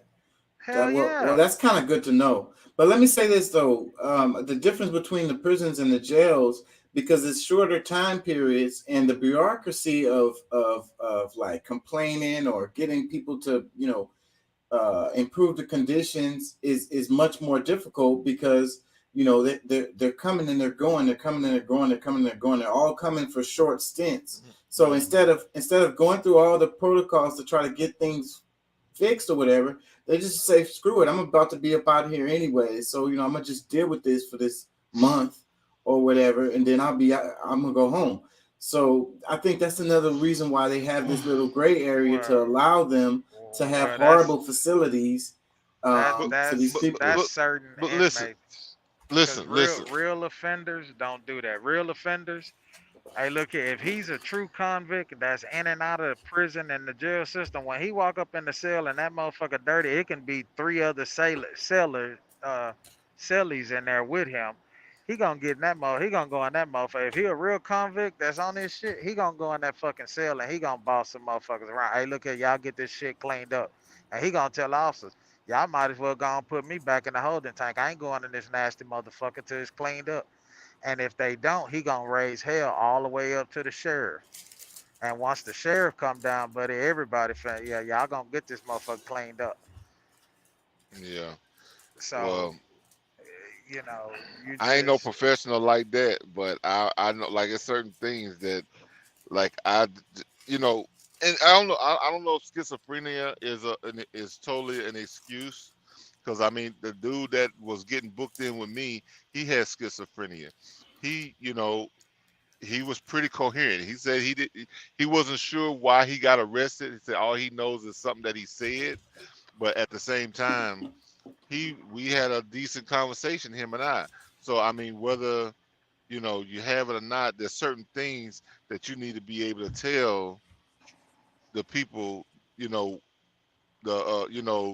the COs or whoever, whoever's over that section, that hey, this is what's going on. I can't believe that there's no way this guy sat there and just died quietly. Yeah. Somebody had to be Nobody walking cared. by there and seen this dude, but say, man, all I know, I ain't ever been to jail in Harris County, but all I know is everybody that was getting ready to take that ride when I was a kid, that was the first thing they asked off. Say, man, y'all not taking me to the city jail, or y'all? I do not want to go to that pissy motherfucker. So I want to get into the kid who released the secrets, and they're charging him with espionage. What secrets? Well, we was talking about it in the last show. I don't know if you was here, but we talked about the stuff that came out. I might have fallen asleep because But he got arrested today or yesterday. Hold this on. I must have totally missed. Why am I not seeing this? Hold on, y'all. I'm on my For You page. Why am I there? Okay. Let me see. Do I have the clip of him? Let me see. I don't know which one I want to show y'all to get us talking about this, because the kid 21 years old, he released his basically secrets. It's all over the news. I know y'all have seen this. Didn't he release it in like a gaming? Yeah, it was through a gaming app. Exactly. And it was just some pictures. Jack Teixeira. That's his name, or that's the name of the app? No, that's the guy's name. Jack Teixeira. Captain Caveman. Weird just happened. Sorry, I actually have to have two browsers open right now because I'm using StreamYard in my non-normal one, because I don't want to mess with my search algorithms on. I use different browsers for different searches. That way I can get left, right, and center without having all kinds of weird craziness happen. Yeah, that's pretty smart. Hold on, I got Tucker Carlson. Not one question. How can we help you keep it secret? Those were the questions. And not only are the media, I love it. Not only are the media covering up the substance of the story, which is not who leaked it, but what he leaked, they're covering up the crimes committed to get you this information. The administration apparently used illegal surveillance techniques to identify this kid, apparently with the help of the Washington Post and the New York Times, who are its accomplices. They're not holding government accountable. They're helping government keep you from knowing what government is doing. Today, the Washington Post reported it had exclusively obtained some of the classified documents this leaker possessed. Quote, the Post also reviewed approximately 300 photos of classified documents, most of which have not been made public. Some of the text documents the leaker is said to have written out. So we've got two problems here. If it's illegal to see these documents, if you don't have a security clearance, how is the Washington Post doing this legally? They don't have a security clearance. Well, obviously they were given them by the U.S. intel agencies and are working alongside them. So this thing is so interesting all over the place, man. I don't even know where to begin. Like, one of the main parts I wanted to focus on with this story is that, it seems like they care more about who did the leaking than the actual information that came out. And it showed that the U.S. was spying on its people that they're cool with. Like, I remember when whistleblowers were heroes. I know what happened. So especially ones whistleblowers against the government. This guy got arrested. I wish I could show. I had the damn clip of him getting arrested. I don't know where it I is. mean, they made a whole series of movies based on the name of the informant for the Nixon thing. Oh, You know, wrong genre. Sorry. One of the things, but you know that also depends on what side of the fence you're on politically, on how that type of thing happens. well, If I you don't know. show the absolute worst thing and prove that the guy that I supported did funked up stuff, I'm okay with it being shown because, yeah, I may be wrong, but I have said the public needs to know. We need to talk about this because we it's not just tear the bandage off the wound anymore. It's we need penicillin for the freaking infection before amputation becomes necessary. Telling you, some shit needs to be cut the hell off. Let me play this. Do No, I have it's it? actually time to put the maggots into the freaking infected wound and let them eat out the infection. Bro, you just brought me back to that movie Gladiator. Such a badass movie. I think that movie was perfect from beginning to end. And the actors did a great job. It was a great story. I love that movie. Horrible. It was horrible historically and a whole lot of stuff like that, but it was a great popcorn movie. Oh, it was such a great movie. And there's a scene in that where the black guy that he put the maggots on the dude's wound. And that was the first time I had ever seen that. And they used the maggots to clean up the wound. That's old school. Well, I mean, yeah, that's how old school that is. They still do that to this day. If you got like an open wound that's not healing properly, the doctors will actually put maggots in there to clean it out. They grow them in a lab so they don't get possible cross contamination from outside diseases, and they will put living maggots into necrotic flesh. Or leeches. Especially if you have penicillin allergies and stuff like that, and get hit with like brown recluse and stuff like that. Let me read this. It says leaked documents reveal U.S. has been closely spying on UN Security General. This is Democracy Now! It says a newly discovered batch of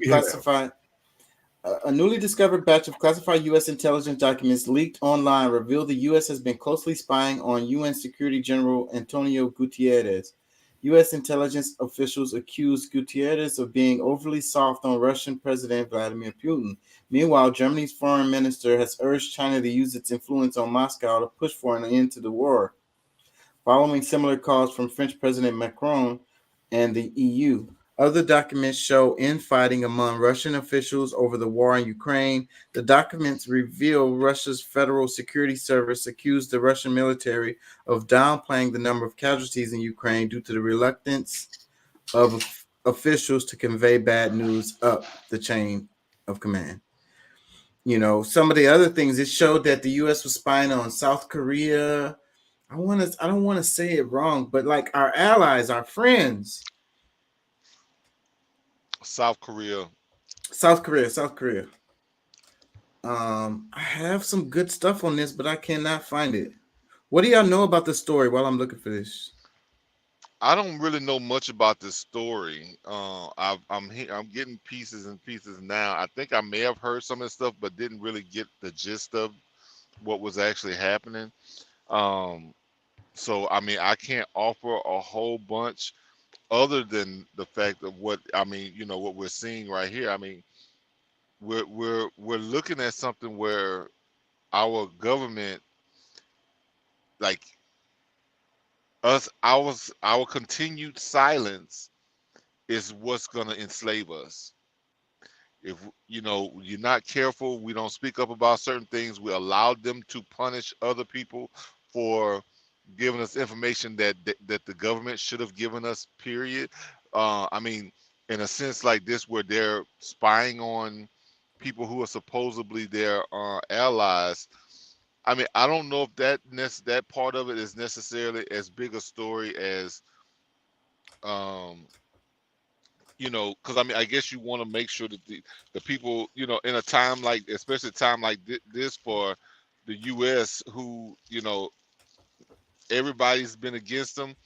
They need to, they're trying to figure out who's real with them and all that. Okay, I mean that's fine, but just the fact that somebody is letting people know that they are doing that, I don't know if that really should be a crime. Like it just is what it is. Did you find something? Okay. No, Yeah, I got something. Give me a second. I'm gonna pull it up right now. This is not what I had earlier, but it'll work. This should give a gist of it because he got arrested. That's what I wanted to say. Okay, 2 minutes. Let's do this one. So is We he have my documents. military? A member of the Massachusetts National Air Guard has been taken into custody. Federal authorities identifying him as 21-year-old Jack Teixeira. His arrest comes after the Washington Post released a stunning new interview with the teenager who claims he knows the alleged leaker. ABC's Rena Roy has the breaking details. A dramatic arrest caught on camera in connection with the Pentagon's leaked documents probe. A man walking out of a Massachusetts home with his hands above his head before he's handcuffed and taken into custody. Today, the Justice Department arrested Jack Douglas Teixeira in connection with an investigation into alleged unauthorized removal, retention, and transmission of classified national defense information. The National Guard telling ABC they're aware of the investigation into the guardsmen, saying they take it very seriously and will support investigators. This comes after a teen whose identity was withheld spoke with the Washington Post with permission from his mother, claiming to know the alleged leaker. First found out that these were made public. It felt like my heart was beating out of its chest. I could not believe that this was happening. We didn't realize the sheer, just immense nature of these leaks. The teen calling the leaker OG, telling the paper he did not want to disclose OG's identity, location, or military base where he says he works. Instead, describing OG as a charismatic, gun-loving gamer in his early to mid-20s, saying OG began posting classified information to Discord last fall. Their invite-only group with roughly 24 members around the globe was reportedly passionate about guns, military gear, and God. The documents were often listed as Ukraine versus Russia at first. However, it slowly spiraled into just intelligence about everything.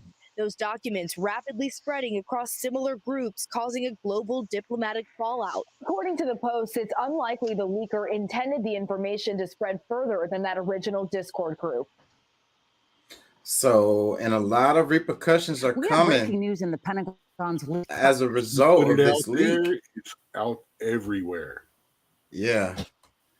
And it's mad repercussions happening. And really the US is embarrassed. So is this guy that's leaking, he's a part of the military?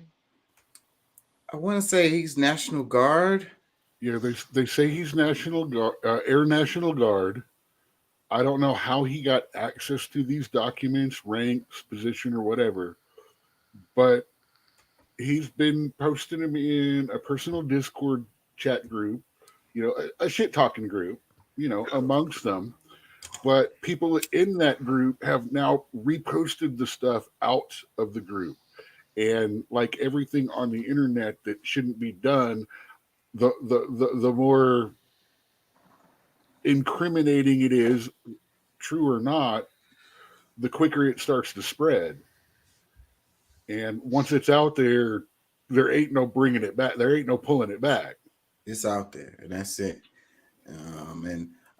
Just real quick, because something I saw where they were talking about they criminalizing VPNs. Unless it's us bombing a pipeline, and then it can be rolled back. Yeah, well, that's buried, and they won't even cover that story. But everybody knows, and I got a clip on that because they asked Trump. I'm gonna play that after this. They asked Trump who bombed. They asked him who bombed the pipeline. He was like, I don't want to say because I don't want to make our country look bad or whatever. I'm gonna play that after this. But let me play this right quick. How bad can it be when Trump is afraid to get Hillaried? Let me play this right here. This is not the Trump clip. Those This documents. is what was in the document supposedly. Let's see. The Justice Department now launching a criminal investigation of an apparent major Pentagon intelligence leak. Come on. Come on. That's why I don't like to use YouTube no more. Dozens of classified U.S. intelligence documents, most marked top secret, were leaked and posted online back in late February and early March. Most of those documents we simply cannot show. ABC has not yet authenticated the leaked documents, and we don't have official confirmation whether the documents have been altered. But sources say they exposed the United States for spying not just on its adversaries, but also its allies, like Israel, South Korea, and even Ukraine. Experts say the leaked documents not only tell our enemies how the U.S. collects intelligence, but also contain clues that could potentially point to the sources and methods the U.S. used to obtain the information. Apparently, there's some code words here that point to where the analysis came from.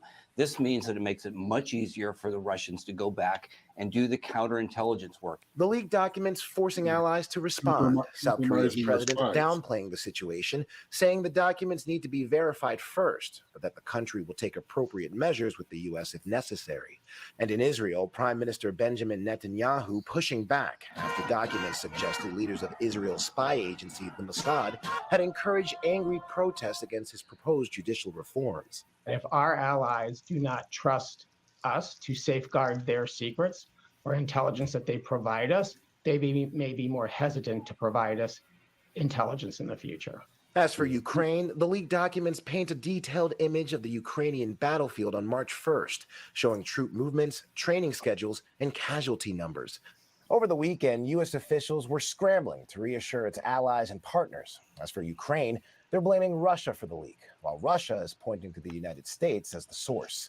Ike Ajachi, ABC News.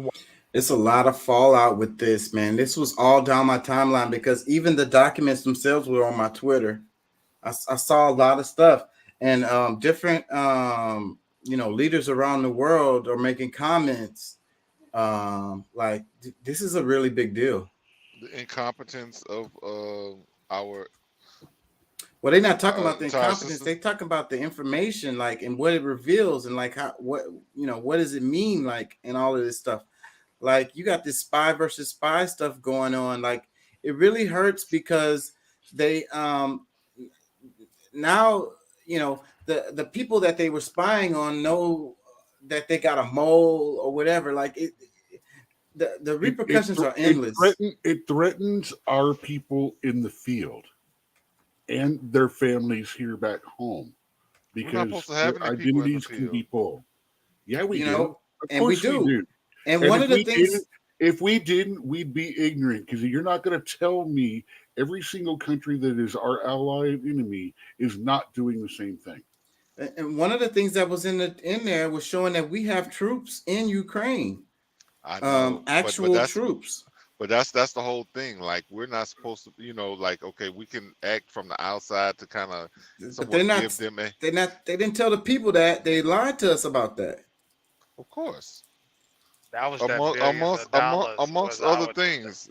That's why they sent all that weaponry over there. Technically, it's not troops. What?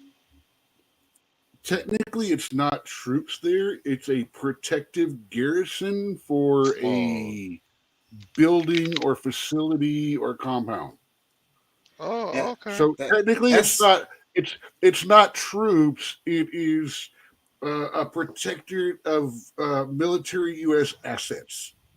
Yeah, all right. That's bullshit. You sound like you know what? You sound like those guys. I'm just stating the reality that they wish us to know. Yeah. So I saw this one with his kid who died. He said, "I'm going over here to kill some Russians." He got killed by shrapnel. That was on my timeline. That's the reality of them telling you, "Oh no, that's not piss, that's rain, buddy." Yeah. Like I said, the reality they wish us to know. Let me play because I mentioned Trump. That's not a rainbow. That's Skittles. Let me play this Trump clip. Check it. Pull up the Nord Stream pipeline. I don't want to get our country in trouble. Really? That you don't think that was enough? I won't answer it. I'm telling you, that answer was the answer, bro. Pull up the Nord Stream pipeline. See, people don't realize that as a I don't former want to get our country in president, trouble. he is So I won't. also privy to these daily security briefings for the nation. Yeah. He still gets them, just like 44, just like Clinton. They all get this thing about what's going on in the world, what the biggest threats are, what's going. Like I said, he is so afraid of talking about it, and you can tell that hesitation wasn't. That hesitation to me was the first time I've ever seen him back down because he was a little afraid of something. Yeah, man, that's what struck me about this clip. The way he stutters. I really feel with his body language is like, I would tell you about this, but I don't want to get Hillaried. He wants to tell it. Let me play the full clip. Hold on. Pull up the Nord Stream. What is getting Hillary? That's a new one for me. You know, like the guy that committed suicide by shooting himself in back of the head twice in the graveyard. Yeah. Oh, getting Hillaried. The 43 people that have had evidence against the Clintons who have mysteriously committed suicide or died. And there's a lot of documents out there where a lot of people die mysteriously. It's a way of saying delete yourself. It's a way of saying delete yourself, being funny and tying it that. It's turning it into a verb. Like Houston has earned its own verb. That dude just Enroned that company. Right. No, I got you. I hear what you said because I don't know if I ever used. Yeah, getting Hillaried is delete yourself. Yeah. Because you knew too much. Right. You die in mysterious circumstances. Yeah, I've actually heard. They call it I think I used suicided. it, getting suicided. Yeah, that's what It's I'm basically the saying. same. See, no, I don't want to use that SUI word because that's one of the filter words. Trigger word. I'm trying to train myself out of that because that is a algorithm search word for the auto delete bots. Let me play the full clip, y'all. Let me play Pull it. up the Nord Stream pipeline. I don't want to get our country in trouble, so I won't answer it. But I can tell you who it wasn't was Russia. How about when they blamed Russia? You know, they said Russia blew up their own pipeline. You got a kick out of that one too. It wasn't Russia. That was hilarious. Pull up the Nord Stream. We all of us were like, okay, of all possibilities in every reality, yeah, that's not one of them. Because it would make zero sense. Yeah. I mean, I the think only way I would believe that they did it is if somehow there was direct tie or something that would have been left evidence to tie it to someone else that was too thin to get to. If they did a bad job of setting somebody else up, would be the only way I could possibly believe they did it. Let me play a couple more Trump clips here. Let me play this one. Who's the biggest problem? Is it China, North Korea? No, I said the biggest problem is from within.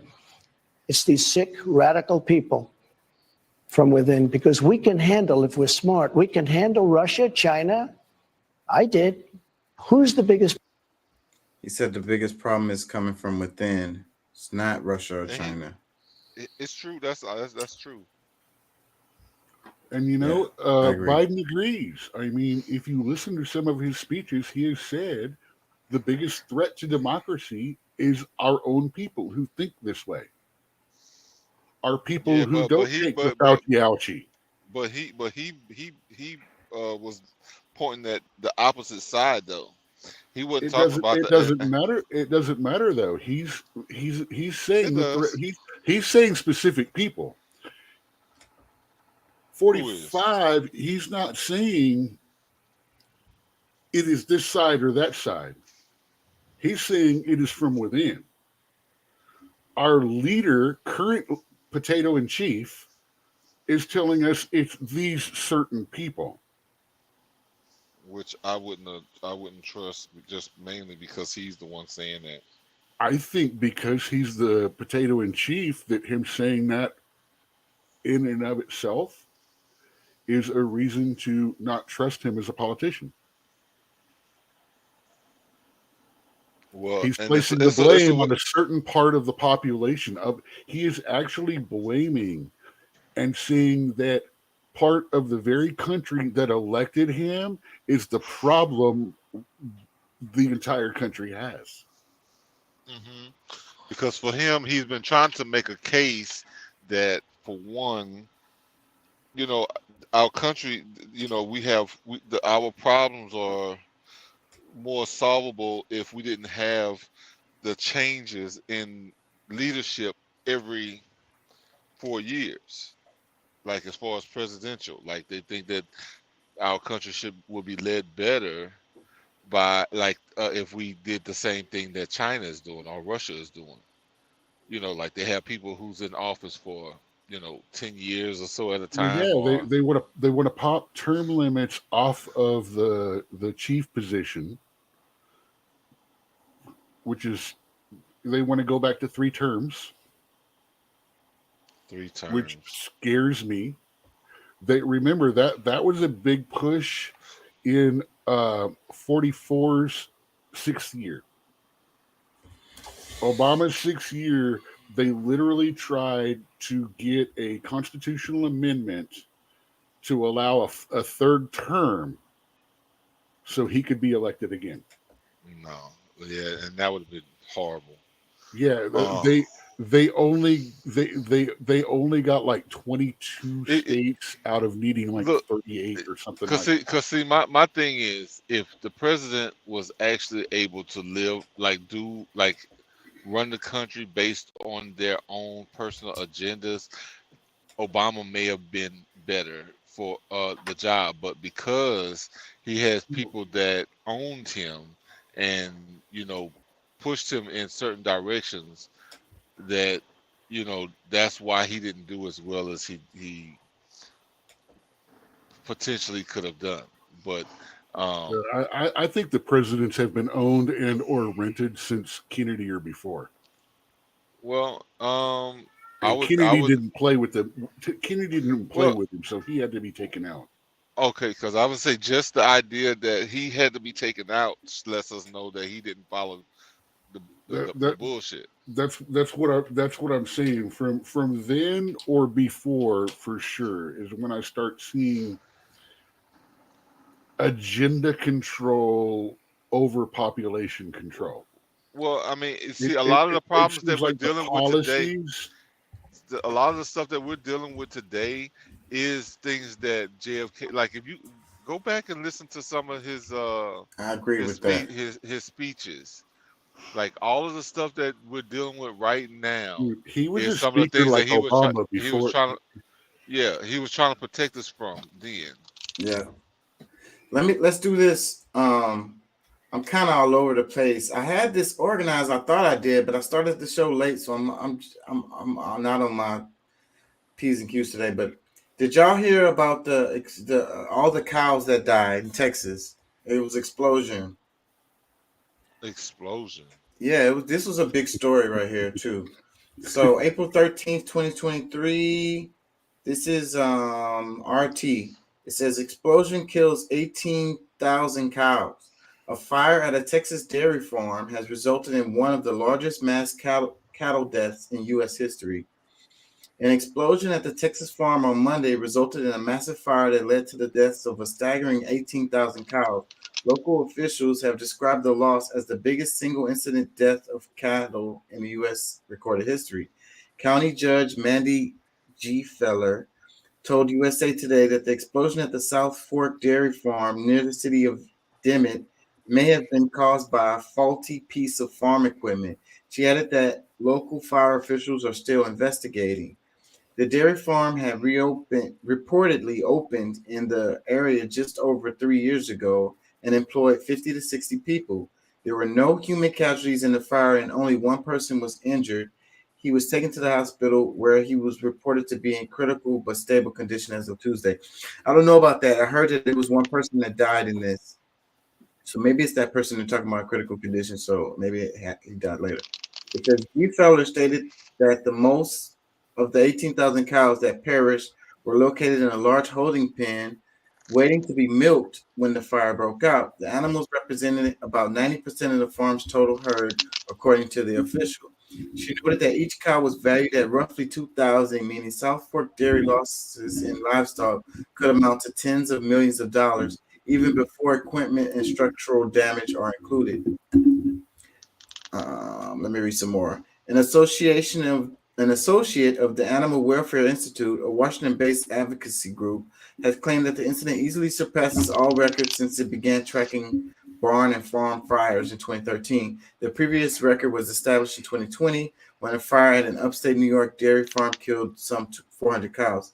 State and dairy officials are conflicted on how to deal with the task of cleaning up 18,000 charred carcasses, while the Texas Commission on Environmental Quality provides certain guidelines on burying animals, such as placing them at least 15 meters from any water wells. It does not account for mass graves, USA Today noted. Dimmitt's Mayor Roger Malone told the outlet that although it has taken emergency and management courses that teach how to dispose of animal carcasses after disaster, it has never had to apply to such a large scale. How do you dispose of 18,000 carcasses? That's something you just don't run into very much. So, but there's a lot to this as far as the way. One hell of a barbecue. This is weird. Like, this is strange to me because, like, for one, they said it was 50 to 60 people that worked there, but only one person was injured in a massive explosion like this. And they said that they were waiting to milk the cow. So who the hell was finna milk them if nobody was there to get hurt for this? Like, you know what I'm saying? Well, automation and stuff. Where was it? What was the explosion? I mean, what was the methane vents not working and something got sparked? I mean, is this going to turn into a 18,000 cows killed because of the methane? Imagine the CO2 that they put out. Guess what? This is why we need better environmental climate controls for the cattle industry, and why you're a bad person because you eat meat. Well, that's the other thing. How is it going to affect like milk prices or whatever? We had the egg situation not that long ago. Kroger, I'll tell you right now, Kroger milk from last week to tonight, because I went there. Let's see, Sunday when I got off of work, milk was $2.19 a gallon. I went there tonight; it was $3.19 a gallon for the generic Springdale Farms Kroger milk. So I don't know if it was this or not that did it. I'm gonna be quiet because whatever I say is conspiracy theory. You're a local conspiracy theorist. You are a resident conspiracy theorist. No, but this one does sound fishy, right? This one does sound fishy to me. That's the reason why I wanted to cover it, is because it sounds fishy. You know, I don't know. Insurance, like what's going on with this story? How the hell did this happen? You know, it just doesn't sound like it was. I mean, I'm not gonna say it wasn't an accident. I'm just saying there's more to this story. It jumps out at me as like there's more to this. I want, my thing is I'm gonna ask some questions that maybe people should ask themselves. It's like, you know, is it a possibility that, because I mean, based on some of the things that we've been hearing about where our food is headed, because it's been some experiment that went wrong, and the only way to get rid of this horrible, you know, thing was to blow it up. Like, I mean, contaminated stock, livestock, or the milk. Well, I would say in total, because I mean, some of these things, because the experiments that they did on humans now is going to the cows, like, and even the genetic makeup of certain foods is going to be affected by the same technology that you know they was just testing on humans. And guess what? The emergency thing that allowed them to give this thing to you without enough study is gone now. So you go and take it now. There's really no reason for, like, you know what I'm saying, you really doing this on your own. But I mean, some people are still promoting it as if it's a good thing, but majority of it proves that it's not. So if you're just not informed enough and you're still making decisions just based on your trust for what other people have to say, God bless you. no matter how informed I am never going to be informed enough. I am always finding out new stuff that challenges exactly what I'm thinking from day to day. That's why sometimes I'll come on and you'll see me or you'll hear me and I'm like, hey, yeah. And then I'll find something out and I'll go, hey, dudes, guess what? You know, or I'll seem to soften on a subject. Like a lot of my friends right now are really upset with me how I've softened on some of the transgender stuff and things like that. But I haven't, because I've always had a certain level of let your freak flag fly. But, you know. Hey, that's offensive. You can't call those people freaks. Absolutely, you can say it like that. But when the parade gay guy looks at someone, grabs a fire extinguisher and goes, dude, chill out. I'm saying that's when it's time for me to start talking about stuff like that.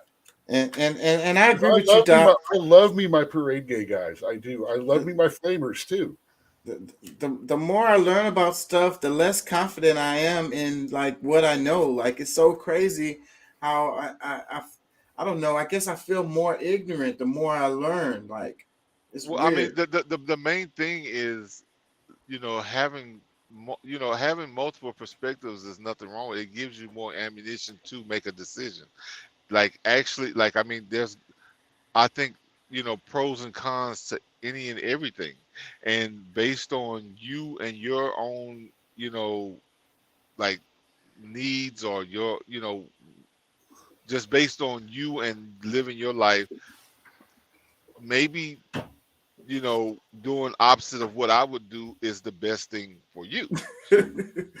Whatever he do, I'm doing the opposite. I'm going to tell you, it has done nothing but what how can I say, strengthen my beliefs, but make me question my decisions more about how I express my beliefs to other people, about how I accept their weirdness into my belief system, and realize that we have to figure this out, or at least I have to get to a point where I'm not going to like split your head with an axe like my ancestors used to do. Well, I'm just gonna say this for people out there that you know that go out there, it's a no-brainer. Scared the fuck out of me because everything like is they already know. And no, everything is a brainer. I don't give a shit what like you need to think the shit over. Right. Man, absolute belief in anything, in any system or belief is not honor. It is actually going to religion. It's a sin. It's arrogance. Let me cover this right quick. And that's why this show is good, because it expands people's perspective, especially mine. This shit is like therapy. Let me read this, though. It's kind of on the topic. It says, the United States aims to develop a universal genetically engineered biological weapon capable of infecting not only people but animals, as well as agricultural crops. And this is how we get the zombie apocalypse. Oh, wait a minute. Is this the same thing that I just said? Maybe similar. I got an article. Let me go to it right quick. Because maybe they're trying to tell you without actually telling you. They're trying to find a way to infect a people's food supply, farmland, or something like that, and then target them racially. That's what I was thinking. I ain't gonna Chinese be able to do, or say, if it's the Russians, see, there's a whole lot of European and stuff like that bloodlines that come through here and things. But they could start with, like, say, the South American genetic traces. Bam, there goes a big chunk of people that they don't have to worry about anymore. You know, you got Chinese. Now, here's a really good one. What happens when you get the mad scientist that says, I'm going to make a virus that will kill everyone with the blood of Genghis Khan? That's scary stuff. Boom, 5% of the entire world's population, at least. Sorry, I write that. That's the stuff I do. Games, Dungeons and Dragons games, superhero games, spy game, whatever it may be. That's the kind of stuff that I think of. And the bad thing is, it is not just fantasy anymore.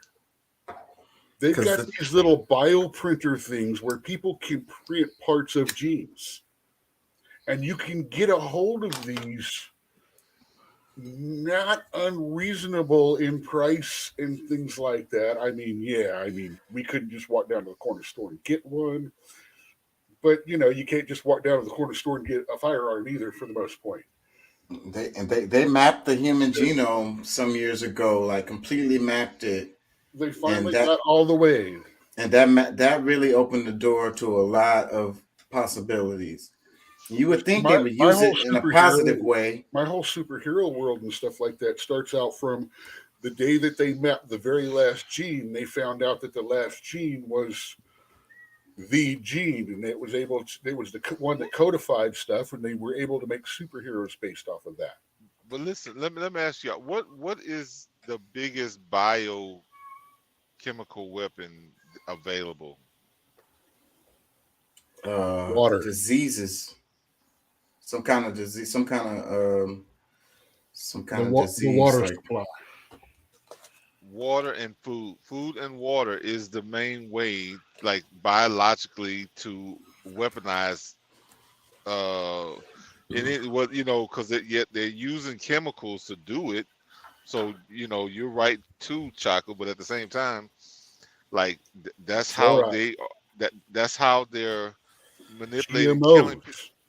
The GMO. Hero boys with boobies. GMO. Some of the first GMOs, because we've been dealing with GMOs for centuries already. Technically, since the first time they put two plants together that had a better growth rate than the other ones, they started splitting seeds like that. We were dealing with genetically modifying crops. That's why people got to be clear about understanding what it really means, because it's not necessarily a bad thing. Scientific. It's part of the reason why we're able to have so many humans on the planet, because we're able to manipulate the food in a ways to. Yeah, I'm not talking about more efficient farming process. I'm talking about chemical and genetic modification to where they no longer produce seeds. Yeah, so you have that's bad. Back to them. When they did that, to all algae, fungi, to where that shit is bad. So you don't have to use. They even put shit in there to make its own insecticides. Like it produces its own insecticides and shit. Like it just those were the words I was trying to say. Yeah, they went too far. Let me read some of this. Okay, go ahead. Let me read some of this. So this is the article. It says U.S. working on universal genetically engineered bioweapon, Russian parliamentary investigation. So Sputnik International is the website. Ilya Sukhanov, I guess that's the author. It says Russian lawmakers have completed an investigation into Washington's military-related biological activities at laboratories across Ukraine on the basis of findings made public by Russian radiation, chemical, and biological defense troops over the past year.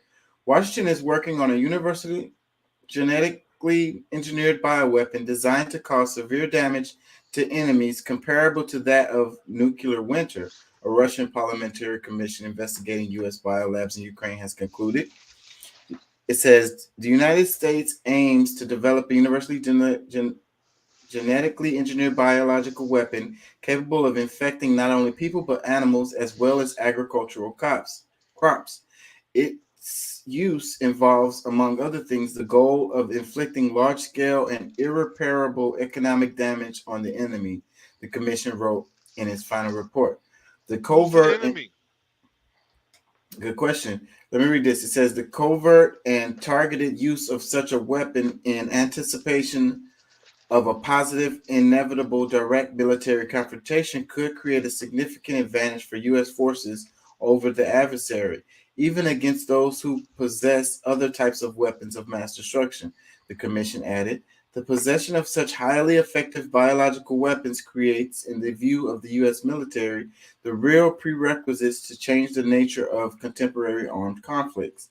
The Commission report indicated that, unfortunately, contemporary scientific advancements in the field of genetic engineering, biotechnology, toxicology, and synthetic biology have increased the possibilities of their use to create advanced biological weapons agents of a new generation. At the same time, that detecting and identifying their use using traditional diagnosis tools has become extremely difficult.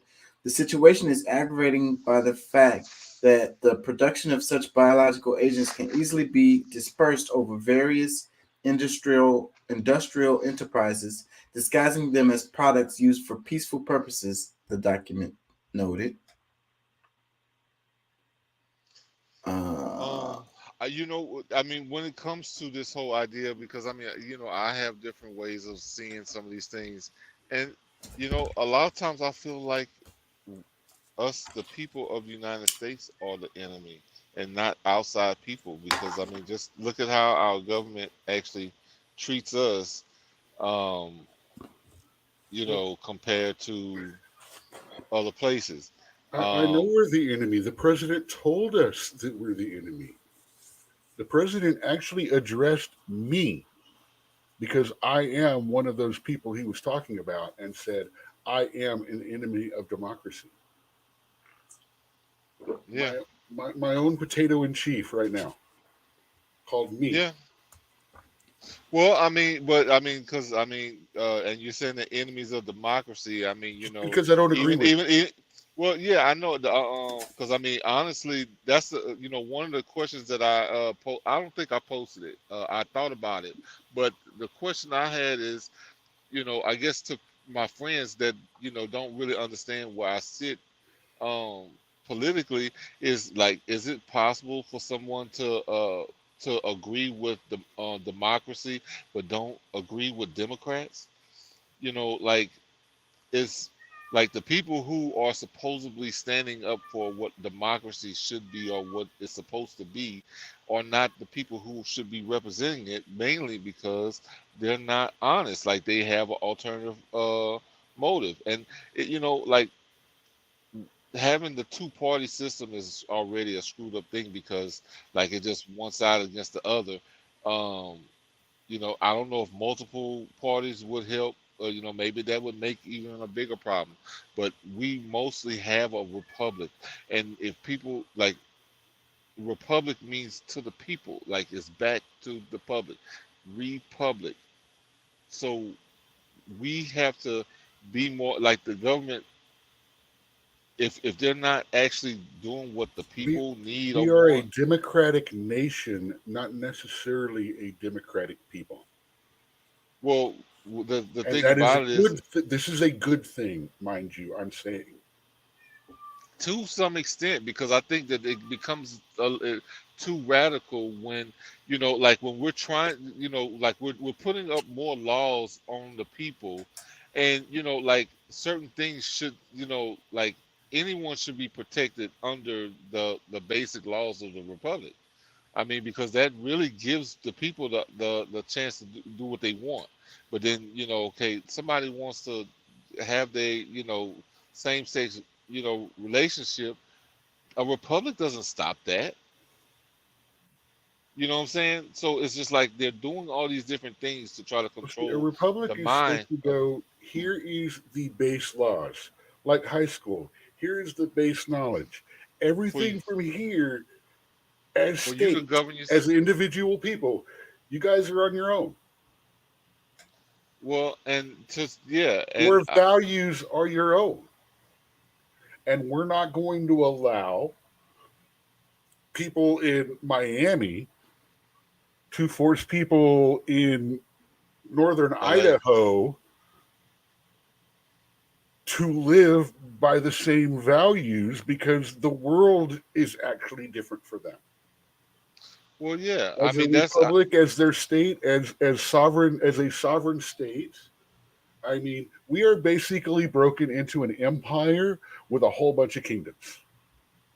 And all the kingdoms have their own little ideas of the way things should go and the laws that they want to live by. And as long as they play within this umbrella banner of the empire of the United States of the Republic, all is well. Well, I mean, but I don't know if you noticed, but there's a lot of things that's been happening. Like there's people moving from one area because they don't like one thing. Like they like all of this, certain things about this state, but other things they don't. And then when Or they're intentionally moving to try to change laws across the entire United States. I would think, I to some extent, I really believe This that is they the are trying to warfare. have an impact on the way that other people live, based on because there's certain principles that one Do you know that form of Texas is government about lives to on. become a battleground state, right? I know that, and that's the whole thing. Like, I mean, California, like, has run itself into a freaking hole, and those people that's in California are running from California because of their, I guess them, I guess what their core beliefs are making them suffer actually. But then Because they they can't to afford to live there. well, Because the industry, the why? tech industries, all those industries are moving to Texas. They're moving Why? into the red states because Yes. they don't get taxed so much.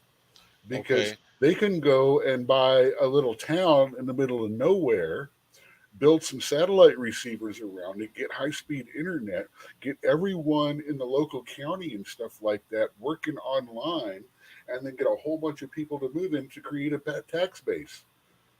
I understand that, and I get it. I mean, yeah, economically it makes sense, but when you're also trying to bring in certain, other things that these people, like you're affecting the way of life for others because of selfishness. Like, all right, I want the monetary system of this state, but I want the, whatever, like they want to change the life of Yeah, I another want the state. taxes here, but I want my lifestyle and my federal benefits to be like there. Yes, But I don't want to pay as much for it. pretty much. So the FBI has flagged terms like based and red pill online with extremism. Okay, based. What is based? Does based means you are against it, or based means you're for it? I had to look that up when I was watching this video because It's such a recent term, and by recent I say 9 months to a year. I mean, you got to realize I'm still trying to fight the word plug instead of hookup. BASED, based. Based. Yeah. BASED. I don't get it. I had to look it like up. Hitler was What based. does it Bernie mean? is based. Or do you mean BASTED? BASED. Based. Like based So on. like a foundation. Yeah, like spelled like that word. Said like that word. Okay, because I mean the way you just used it, I would have, maybe been BASTED, like you being based, like Yeah, just you need a to be thrown in turkey. the fire for talking about them. Yeah. So it's saying, okay, let me read this. It says, based has been appropriated by the alt-right online as a general term of praise, as if unwoke. Okay, yeah. I need more information than it's an alt-right phrase. Say I had something better than that. 'Cause I've I seen looked, it used by both sides. I looked Yeah. it up because I didn't know, but People 'cause don't I- understand that when the right is talking woke, they are speaking about being woke. There's woke and there's wokeness. And that's one of those conversational lines that's not understood because they're both sides are trying to use it. Woke is not the problem. Wokeness is. Well, listen, because the whole thing is woke or wokeness is like an ideology, like people trying to fit in, trying to be cool. That most people who go with the woke identity is still sleep. Like they really don't understand the world and what's really happening. Well, they're But saying I'm woke and you're not, and the thing is, the right is trying to say, well, woke is bad, but they're not saying woke as I understand is bad. They're saying the crap you're trying to push on us is what we don't want, and that's wokeness. yeah, So it's all confusion, and it really makes no sense in the like when we really get to the core of it, it makes no sense because somebody who's woke doesn't claim it. Like they're just like they living it. They know, like, dealing with the average person that supposedly understand this, that, and the third really hasn't like they still got matter in their eyes.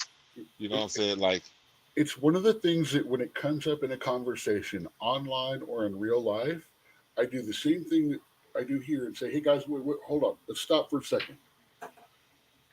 Where do we agree and where do we don't agree? right, so we can be clear. Let me read this. It says, And let's start our conversation from what we agree on. let me read this. It says, "Based is a slang expression which conveys the meaning similar to agreeable and worthy of support.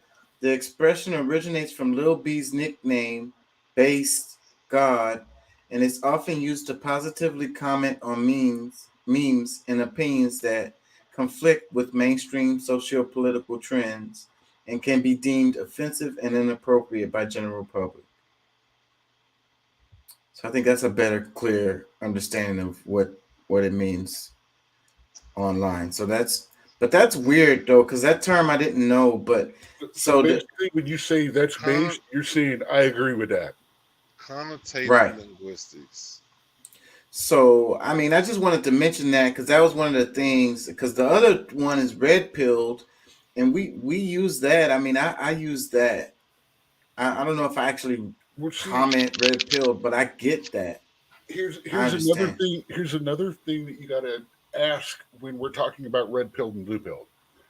Are we talking about you have taken the liberal blue path or the right red path, or have you They're taken both the the same. blue pill and chosen to remain within the matrix, or It's the taken same the thing. red pill and chosen to remove yourself from the matrix to the next level?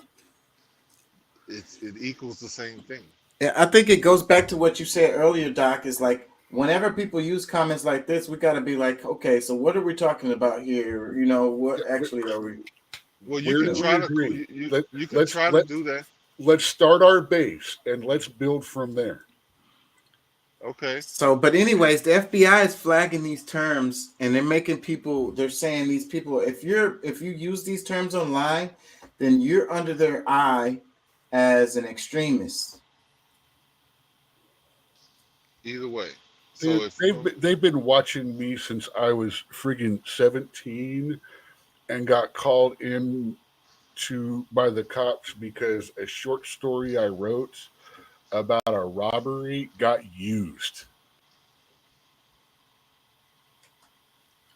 Yeah, so what it's good for people to know that if they're using these terms, the FBI is watching you. You're on their list as an extremist. Yeah, but I used to try to track serial fear killers tactics. online. Listen, those are fear tactics because, like, you know, anytime that you support something that they're not, like, they don't want the people to necessarily to gravitate to a certain thing, it's gonna get demonized. They're gonna find ways to try to, you know, at least keep you from saying, because regardless of, I mean, to me, it's like, okay, you're banning words or, you know, trying to hypersensitize certain words, but you know, you're not changing the way people think. Like, if you actually want people to see the world differently, like you have to do things differently, or we have to be different than what we were if you want the people to really change. And that's not something that they necessarily are invested in. They're more so they want the control. So if they can continue, especially if we're talking about leftist ideology, it's more of a try to make you fearful, so they can get you to stop saying that certain thing. But it's only gonna make you find another way to express what you feel. Also, if we make these terms bad, if we make these terms illegal, searchable, what are you going to do? You're going to start entering into your other search engines, your non-left, your non-tracked search engines, or at least tracked by the same people. And then all of a sudden, now since that word is trending there, that gives more credibility when a certain other side says, see, it's trending on the alt left or right news sites. We told you it was bad and now it's trending. That just proves it, doesn't it? Mm-hmm. The internet is the opposite. It always have an opposite reaction. So I don't know, man. Every day is opposite day on the internet. So, but I Except can't stay April on Fools. too much longer because I work all day tomorrow. I really apologize for coming on late. So there's one more topic I want to cover before we go, but let me ask y'all. I sent some videos this week. What did any of them? Did y'all catch any of them, or did anything stick out to y'all, or whatever? I don't know about necessarily sticking out, but I watched pretty much all the videos y'all put out there. Yeah. I recently sent one, the one about the fascism. Did y'all catch that one? I think that was today. That was today. Yeah, those are some videos I've seen before, and it's always good to kind of see as a good reminder, and try to quantify the actual things that what I'm seeing now, opposed to what I saw when I saw this video 5 years ago. What my perception of things were and how I see it now. So it's like, bro, it's so evident, and then these stuff is back from the 40s, bro. Yeah. Like this is stuff that they was warning people back then, and somehow it's still. It works. The stuff it works, and people forget about it. And the part that divide and conquer, that's why I text that when I sent the video, because that's what it makes me think about this video, is how he said that they didn't have the power to be able to like control these people or whatever, so they had to break them into a bunch of little bitty pieces, and that's how they were able to conquer them. Yeah, but see, and then the effect, I mean, because it was very impactful, like for the guy in the video, that he was like, wait a minute, now he's talking about me, because he agreed with everything they were saying at the time, and then when they start talking about where he fit in at, then he was butthurt. Then it's like, wait a minute, he's talking about me. Right. That's very important, because they come for if you let them come for whoever group, who's to say you're not next? I say that all the time, and then it's like We've been watching it for the last 2 years on the left, and we have to pay it. People that were champions during the lockdowns are slowly getting eaten by the cult. Bedbugs. We have to pay attention to what's happening, because they're separating us. We're fighting about left, right, or Republican, Democrat, or black, white, or gay, straight, or whatever. Left and right, the But- black, but the listen. white, the rich, the poor. Listen, no matter I'm how telling. it is, it's always going to be more. But see, that's one of my biggest issues with the left, because like I said, I mean, like I identify with a bunch of the ideology of democracy, but at the same time, the people who are representing it makes me hate it. But you can't identify. That's See, the thing with the I don't identity politics. identify Republicans as anti-democracy.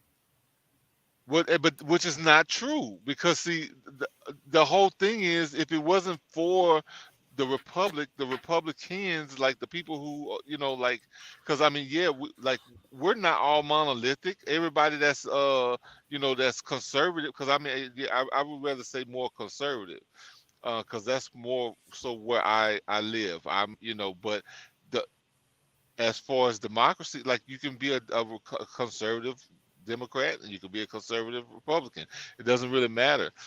But when you're really looking at the overall scope of things, like things change, and people that represented one thing, like sometimes they use that group to disguise their real agendas. So that's what the people need to be really, like really pay attention to, is because if you're sticking with a group of people because of you like the way it sounds when it rolls off your mouth, oh, I'm a Democrat, oh, I'm a Republican, like you're getting screwed, because And if you get living caught up under in those identities, like if a person can't be the face of the party or the face of the movement or the face of left or the face of right or whatever, and you get caught up on that, and then you're not trying to hear any of the ideas that's coming from that side because you're caught up in the identity of the person who, I don't know, represents it or whatever. Yeah, because you're mostly getting caught up by an assumption because of what you believe or what you think something stands for, and the overall. Because I mean, when we look at the basis, democracy has a definition. A republic, a republic is defined and what it stands for, what it means, or whatever.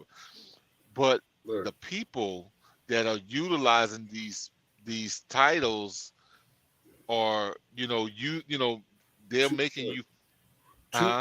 Too many of the people that we vote to be our representatives think that they are our leaders. Yes. And then a lot of us, too many of those people that we have voted into that position do not love our country. They don't like it.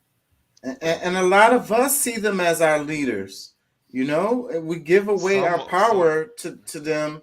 And like, okay, they're our leader. Even if we didn't vote for them or whatever, it's like, oh, that's our leader, so we got to follow them or whatever the hell. Like, I don't think that way. That's the majority of people. No, I understand. None of us here think that way. Yeah, I know. Yeah, that's what I'm saying. I know you don't, but at the same time, it's necessary for us to have this discussion because the majority of people see it that way, and that they're looking to them for answers instead of us being the ones to give them the answer. Like because they feel like they're not smart enough. We're supposed to be giving them the marching orders of what they should be doing. That's how it's supposed to go. But it's the other way around. Okay, I guarantee you, both of you guys have this thing that pops up in your little reel feeds all the time. And it's something along the lines of, I remember back in the day that the government was never supposed to know anything about you, but you were supposed to know everything about the government. Yeah. And now, these days, the government knows everything about you. And so, you're not see, every one of us, that's popping up in our time feed, right? Yeah. Because none of us have said that here in the show. And that's weird. But that's a common thing. Our algorithm, see, that's where I'm saying. Yes. No matter how much we piss each other off on what we don't agree on, we all have a common ground. And that's the thing, is the people cannot find their common ground because they're making sure that we fight over the stupid shit. Right. To where we don't agree on the base. Once we build a foundation of who we are, what we want, then it becomes the America all of us resembled it, we love. And a good example of that is that video that you sent on the time in the group chat about the different denominations of Christianity. And that damn same video was going down my timeline. I didn't click on it, but I almost did like a couple of times. And it's really weird that you sent it in the group chat. That's why I was texting about that, because I was like, it struck me because I didn't click on that video, but I almost did like 3 times. Check out that Ren video. The song ran, the one that I was talking about mental health. Listen to this song. Yeah, I didn't. I ain't gonna lie, I didn't. You need to. Yeah, I'll check it out. I am not joking. Okay. Were you moved by the Who video that I sent? Yeah. This guy's gonna move you too. Yeah. I'm gonna check it out when I have time. My time is limited as hell. But I did watch the Christian Denomination video. It's a song. You don't actually have to watch. You don't actually have to watch it, but watching it helps because you see him switch from. I mean, he's a guy that's talking to his dark half, and his dark half is they're arguing back and forth in the video. Interesting. I'm gonna check it out. You could hear the transitions, but watching it, it's a very haunting appeal and look. Watching it actually emphasizes it and makes it more vivid, but hearing it is enough. Let me play some of this video, the one that we was talking about, and we're gonna wrap on the comments of this. So this one is it says, "Don't be a sucker," 1947, post World War II anti-fascist educational video. Mm-hmm.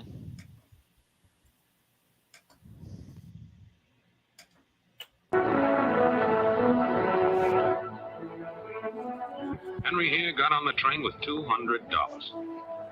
He couldn't see any harm in a friendly game of cards. What if the other men were strangers? And take Joe Collins. He's got a nice wife at home. But he met this girl at the bar, and she looked, after the first couple of drinks.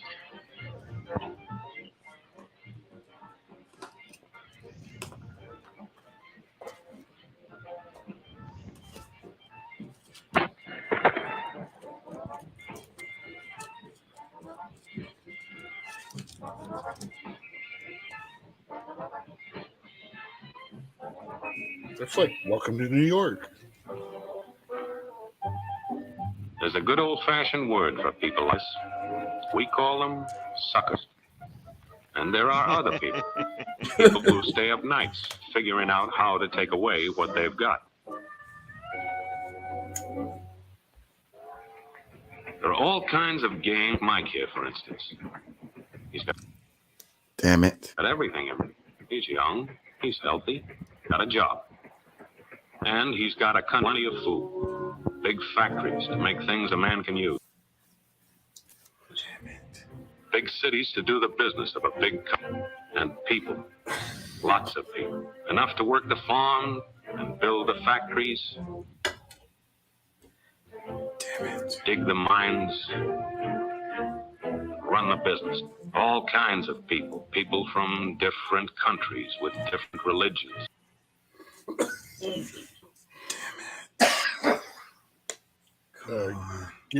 Give it a click and a pause for a second. Let it preload a little bit. Yeah. Find out why. Fuck you. Different colored skins. Free people. They can live together and work together and build America together because they're free. Free to vote, to say what they please, go to their own churches, to pick their own jobs. Yeah, Mike's got something, all right. He's got America. But there are guys who stay up nights figuring out how to take that away from him. I happen to know the facts. Now, friends, I'm just an average American. But I'm an American. And some of the things I see in this country of ours make my blood boil. I see people with foreign money. I see Negroes holding jobs that belong to me and you. Now I ask you, if we allow this thing to go on, what's going to become of us real Americans? I've heard this kind of talk before, but I never expected to hear it in America. This fellow seems to know what he's talking about. What are we real Americans going to do about it? You'll find it right here in this little pamphlet. The truth about Negroes and foreigners. The truth about the Catholic Church. Do you believe in that kind of talk? I don't know, makes pretty good sense to me. And I tell you, friends, we'll never be able to call this country our own until it's a country without. Without what? Yeah, without what? without Negroes, without alien foreigners, without Catholics, without Freemasons. You know these things. What's wrong with the Masons? I'm a Mason. Well, that's where Hey, he fellow's lost talking it. about me. And that makes a difference, doesn't it? These are your enemies. These are the people who are trying to take over our country. Now you know them. You know what they stand for. And it's up to you and me to fight them. Fight them and destroy them before they destroy us. Thank you.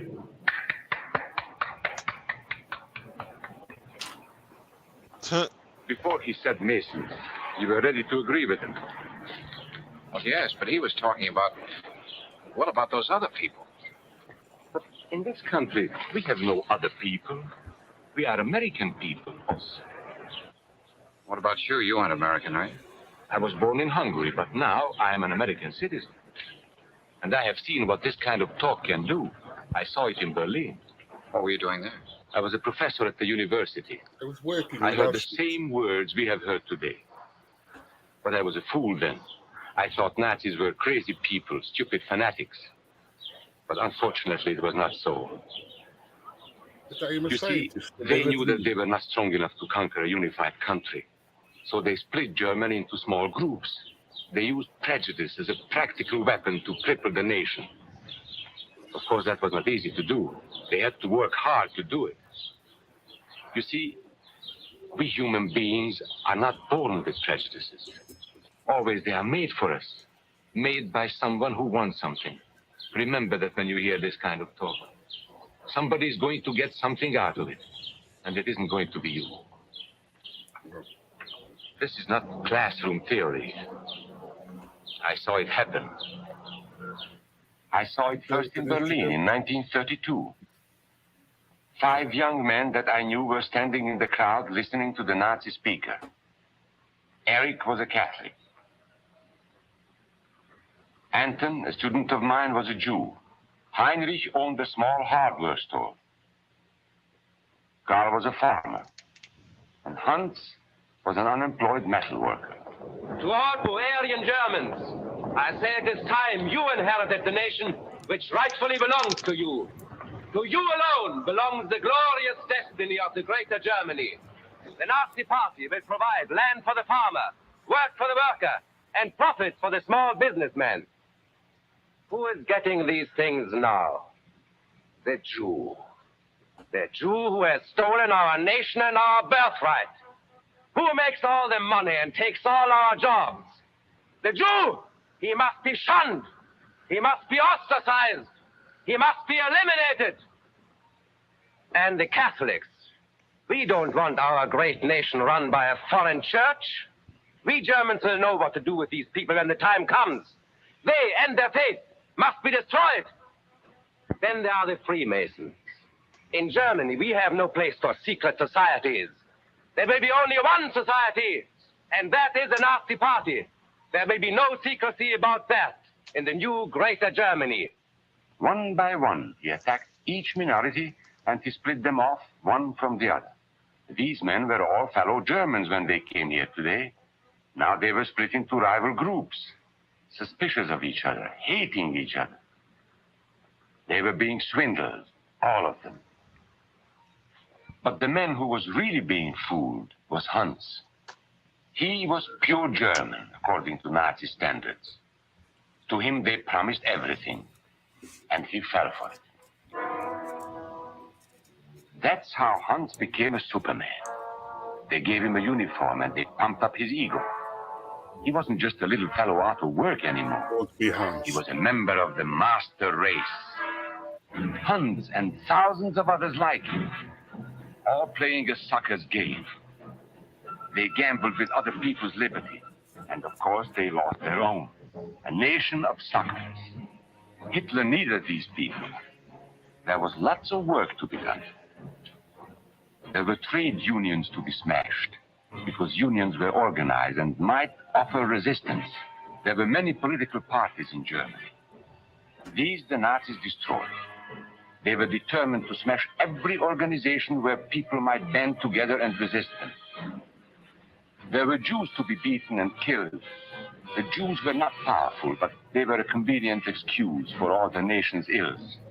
And besides, a Nazi party member could not take over this man's store.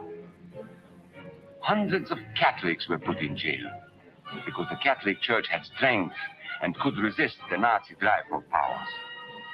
They had split the nation into 100 pieces, and then one by one, they had destroyed the pieces. Over these broken pieces, the Nazis rode into power. One party, one nation, one religion. I think that's enough of it. Because I don't want to lose y'all. But man, the part where he said there is no other, he said we're all Americans, you know. At the, you know, it was like the man showed up at the meeting, the Germans, he was like they were all Germans before they, you know, the man was speaking. And then after the man was speaking, then they were like enemies. They all got splintered and broken apart. And the part where he said, like, you know, they broke it all into little pieces so they could conquer them. And in any organization or community, you know, unions or anything like that, they busted that up and destroyed that because it was a threat to their power. You know, they attacked the Catholics. You know, the reason why this stands out to me is because I see this happening again. It's happening right now. You know, it's not in the same way, you know, but history repeats itself. It says history rhymes. So, and it's rhyming again right now, you know, and go ahead. Because I think by listening to what they're saying, because this is actually a propaganda piece as well, but at the same time. Oh, yeah, this isn't from 1947. Okay. Well, either way, I mean, it doesn't, I mean, wherever time period it's from, like, I think the lesson in it is that, you know, being controlled by things that, because, like, you know, I think we somewhat had a conversation you know, about how different people, you know, perceive the same thing. We're seeing the same thing, but perceive it differently. We really got to be careful that we don't just go into a narrative and believe it just because, you know, that's the narrative. You know, everything isn't racist. Everything isn't, you know, everything may not, well, no, everything is political, but like certain things you just can't, you know, it can be seen in different lights. So you need to adjust your eyes to be able to kind of see it when, you know, bright lights, dim lights, dark, you know, whatever it is, look at it a few different ways before you truly, you know, try to make a decision about something, especially when there's somebody trying to beat it upside your head that, oh, this is what it is. Don't pay attention to the other folks, you know, like to me, anytime somebody, you know, if they're not giving you an option to see it how you want, you know, how you see it, just give you enough information to make a decision, like they're trying to put you under their control. Yeah, because like what he said, and the person who got swindled the most, he was like, in the part where he said, they're going to get something, but it's not going to be you. And he's like, the guy who got swindled the most was the guy who was sold on it, the whole thing. His hands. Like I yeah. said, don't be a hands. Yeah. And either one of us can easily be that, because you got like, what is the one, the Hebrew Israelite group, like, you know, and oh my God. So like it's really similar as far as like, you know, you're gonna get screwed because they're gonna tell you that you are the one that's supposed to get whatever the hell, and everybody else is not supposed to. Like you are a part of the proper group that's supposed to, you know, rule, and you're supposed to be in charge, and you're supposed to get all the splendors of the earth, and these other people aren't. So like you are going to be the one that's screwed the most. What do you say? Yeah, so I think that's what we have to focus on. We have to realize that, you know, we are together. We're a human race, you know. They can't conquer us when we're together, but when they split us up and have us fighting over this, that, and the other, trivial stuff, and put us in little bitty groups, and then that's how they conquer us. We're conquered already. We're just trying to stop from being finished off. Telling you, man. Telling you. So, well, I think there's another way to see that as well, because I mean, we got governments fighting governments. It's not the people against the people.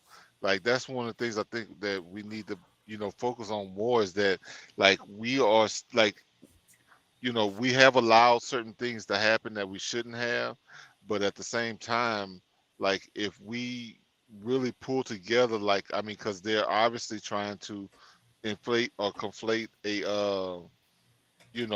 certain narrative, and instigate certain things between different people that really are having a similar experience, where, like, we're fighting against each other, where I didn't do anything to you and you didn't do anything to me, but because go ahead. Okay, this is an argument that a lot of people have, and we actually had this on the other night on a show about, well, when are we going to choose this timeline? When are we going to choose this timeline? And the thing is, that shouldn't be the argument. What I'm trying to do, and what I'm trying to say, and stuff like that, is no one's trying to make an argument of move on. When it comes to reparations, when it comes about to this, to that, it's not about moving on. It's about moving forward. Yeah. And that's what we need to do. We need to stop worrying about this and that, and this person did this to this race and all of this and all of it, and just go, okay, we don't want to move on. We want to recognize, we recognize this shit, it is fucked up, but how do we move forward for now?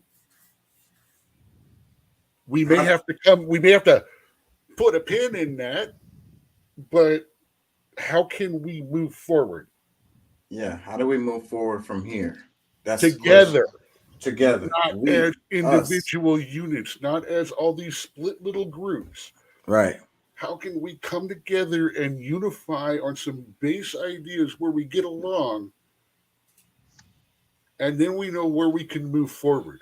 Once you build the foundation of a house, that's how strong it is. That's what the Constitution is supposed to be. That is the foundation of our house. That tells us not what we can not do to each other. That tells us, and is supposed to tell us, what the government cannot do to us. And that's why that's what we're not following right now. Let me read We're some allowing comments. them to change that with little laws that favor the government. And I'll tell you, half of these big tech laws and all that stuff and things going on are more states' rights issues than national issues. Mm-hmm. I mean, really, because a lot of people have gotten to the point to where each state now, the people believe that each state is different than what a country is. Like, a state and a country are really the same thing. It's just... You heard me describe it as countries with an empire instead of states with a president earlier. Yes.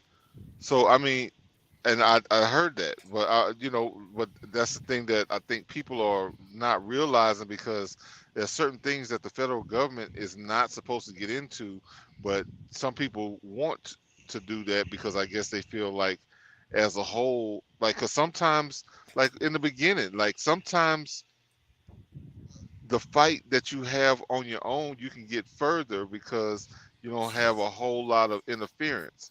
Like, so you take on the fight the best way that you can. But overall, I mean, when people are ready, they're going to join the fight. They're going to have their individual fight alongside of you. You know what I'm saying? Like, it's like individualism isn't bad. It depends on how you're looking at it. Like the video shows, they will join in the fight when the fight comes to them. Well, we'll see, but that's a problem. But that fight has come to me since before I left high school. The fight came to me. Well, see, but that's the thing. The fight has to come to everybody, because I mean, like, if It's it's not always enough there. for you to fight, if it's not enough for you to fight for, then It's when you acknowledge it. Yes. Let me read some comments. This one, it says, the parallels to the current situation here in the USA is frightening. I wish more people would watch this and open their eyes about the things they're saying and doing right now. The othering, it's toxic and we're headed down a very dangerous road. Yeah.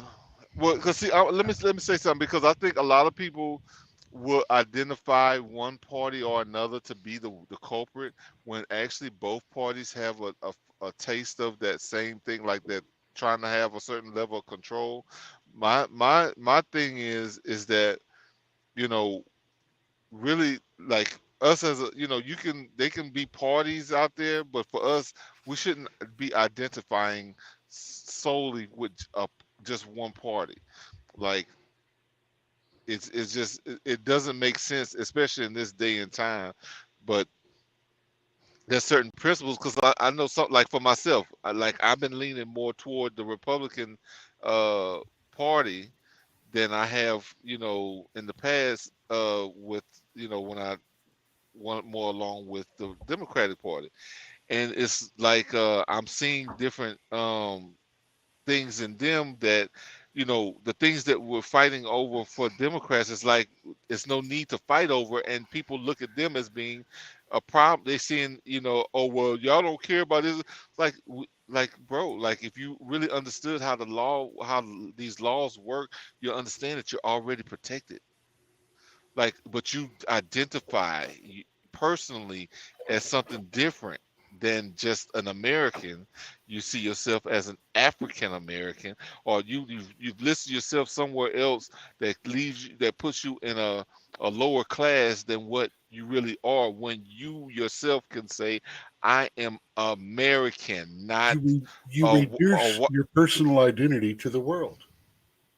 Pretty much, yeah, based on how you think of yourself. And you choose to be less. Well, you make yourself an other. Yeah. Let me read another comment. It says, chilling stuff, and it's a shame we're actually back in this position again after all that bloodshed and all those years to reflect. Let me read some more comments. This one, it says, quotation marks, you see, we human beings are not born with prejudices. Always they are made for us, made by someone who wants something. Remember that when you hear this kind of talk, somebody's going to get something out of it, and it isn't going to be you. Damn, that sounds like a comment we heard earlier. Well, that's straight from the video. Anyone that starts out that says, well, we're not born with prejudices, makes me want to reach over and slap you. And this one, of course, we're not born with prejudices. The very definition of prejudice is prejudgment. Prejudice is based upon your experience in the world. Nobody is born racist. You're not born prejudiced. These all happen from everybody's nurture, not nature. Yeah, but no, everybody's not prejudiced though. Like, that's the thing. Like, everybody is prejudiced. Not everybody is racist. Well, and I totally agree with the racist thing. Prejudgment based upon your past experiences and the things that have happened to you. When I came here to Houston, because of my negative experiences with the Black community, I was more wary of getting to know Black people and letting them in and being around and in their neighborhood. Somebody was going to and then I met the Hispanic community. And no offense to the Hispanic community here in Houston, but all of a sudden I was a lot less prejudiced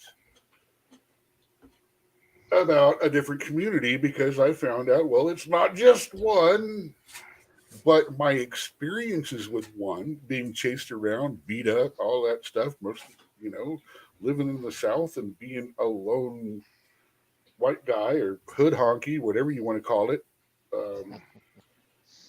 Yeah. You know, I had a prejudice, which I don't have anymore because I'm old enough and experienced enough, and I'm man enough to realize that was dumb shit. And those were the people that I remember from my life, and not like the mother of one of my bullies who literally drug him out by the ear and beat the shit out of him because he beat me up because I was white.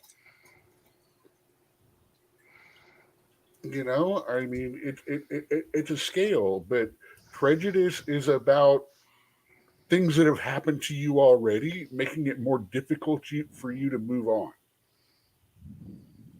Let me read a couple more comments. Nobody has them when they're born. Let me read a couple more comments. It says, "Hey, that fella is talking about me, and that makes a difference, doesn't it? Truer words have hardly been spoken." Let me read another comment. It says, "Legit appreciate that this film also takes the time to show how terrible it feels to be othered by the fascists. The way it shows the black and foreign people in the crowd looking genuinely afraid for their lives. I had heard of this film before, but I didn't realize just how raw and effective it is at showing the position that underpins fascism." Another comment, it says, "I'm so thankful my grandparents who fought for this very thing, unity, personal liberty, and freedom, passed away while America still resembled itself." Another comment, it says, "History never repeats itself, but it does rhyme." Mark Twain. Another comment, it says, "I'm staggered that so many people talk so big about this and completely miss the message." This one, it says, "It is interesting how human they made Hans. He's shown laughing, smiling, kissing his wife. They don't demonize him in the slightest. He's treated at worst as a man who's been conned." That's why we know it's done in the modern day and not back in the 50s. Because back in the 50s, he would have been shown bullying his wife and being a master of the household and things like that. There's a lot of clues that it's been made in the last 10, 20 years. Definitely 1993 or later. Possibly. I don't know. They got the scenery good, but you know, Okay, that's well, I don't put it past stuff like that. I don't put it past it because I've actually First seen thing, a if you whole notice, documentary on crisis acting. So it's like a all this stuff. color. It is a color filmed video that we're seeing in black and white because the lighting and everything in it is made for color, not black and white, and you can tell by the brightness, the shadows, the makeup, and the composition and things like that. Man, they had 4K back then. They just didn't want to tell you about it. No, just being silly. But they invented this technology so they could do the moon landing next. Yeah, because I think it is the same technology that did that. But I mean, but either way, man, let's not lose the point because the point is more so that I in my perspective is that, you know, don't get locked in on one culprit. You know, if you make what you're doing exactly what they expect you to do, is, you know, you're making one side an enemy instead of, you know, actually seeing, like Doc would say, is the foundation that we have. You know what I'm saying? Like, let's you know, let's see where we, you know, where we are in you know, have our common you know, vision of the world, and you know, then we can kind of work on some of the other things. So if you're not doing that and you live, you know, especially if you move to this country from somewhere else, like, you really need to, you know, understand the fact that people are different, and it doesn't matter if you've been here, you know, your entire life or you've been here 6 months. Why do you think people that legally immigrate here do so well? They come in, they look at it, you people are fucking crazy. I'm going to make money. Let me And read they this. do. Let me read this comment. This is a nice comment. It says, "This was a great video. I had a whole comment written out. I deleted because I think most people totally are missing the point of this. Too many people are blindly following one side or the other and want to paint the other as bad no matter what the price is. The price will be our nation's freedom. Wake the F up, people." Wow. Hey, it sounds like somebody who sees it the same way as I. We're already starting to pay that price. Yes. FedNow is a big chunk of paying that price. Oh my God. It says, "This needs to be shown again in America. People have seemed to have forgotten." Some people never saw it. Like I wonder, like I'm gonna actually go back. I'm gonna go send that to my dad. Just for him to be, because I don't think he's ever seen anything like that. Let me read a little bit more. This one, it says, "I wrote a paper in high school, early 2000s, about how Hitler and Mussolini subverted their governments to take power. I closed the essay out with a paragraph about it makes one think how we could lose our democracy in America. My teacher wrote underneath, 'That can never happen in America. We have checks and balances,' with a smiley face. I'm pretty sure she didn't read the paper. I think she just checked to see if we wrote the citations correctly and used at least 3 different books and 1 newspaper article. Pretty sure she told us everything on the internet is made up too." So he's checks and balances, and I think that they have been not working. They have been. We're supposed to have checks and balances, but there's the falling apart. checks. There's the That's whole checks, but idea no of there being balances. That's the whole idea of there being a 3-party or a 3-system government. Yeah.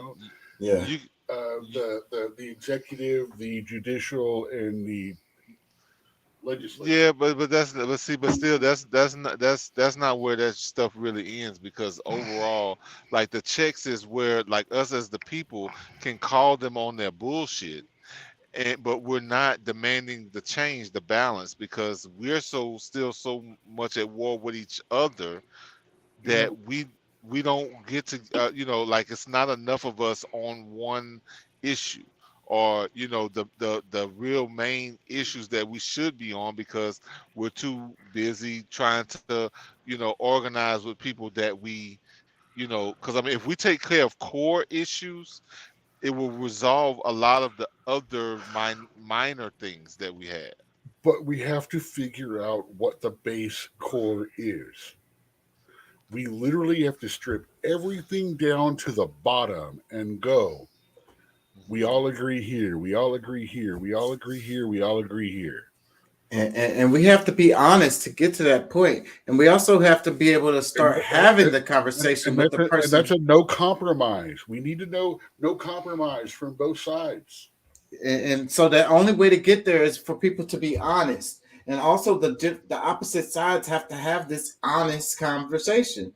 The person be all emotional. Like that's the thing with I see too many people, getting emotional about certain things where they're getting locked in with the common narrative instead of like having like it's okay to have your own box that you kind of sit in, but when you really get into the when we're talking about worldly things that's affecting all of us, we got to at least open the lid of the box to allow people in and yourself out.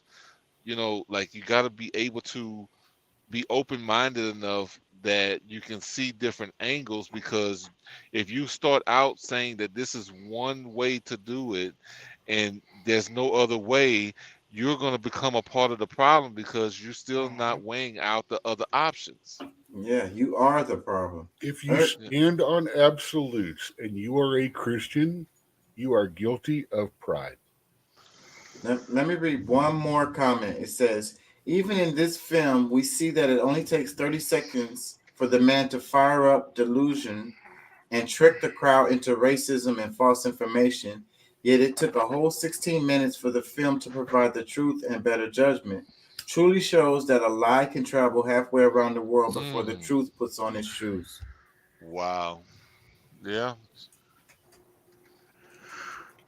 Once on the internet, it's there forever.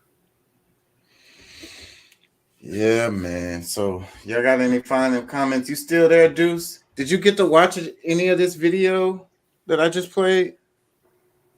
Yeah, I got to see bits and part of it. I was pumping fuel at the time, but yeah. It's in the group chat if you want to go back and check it out.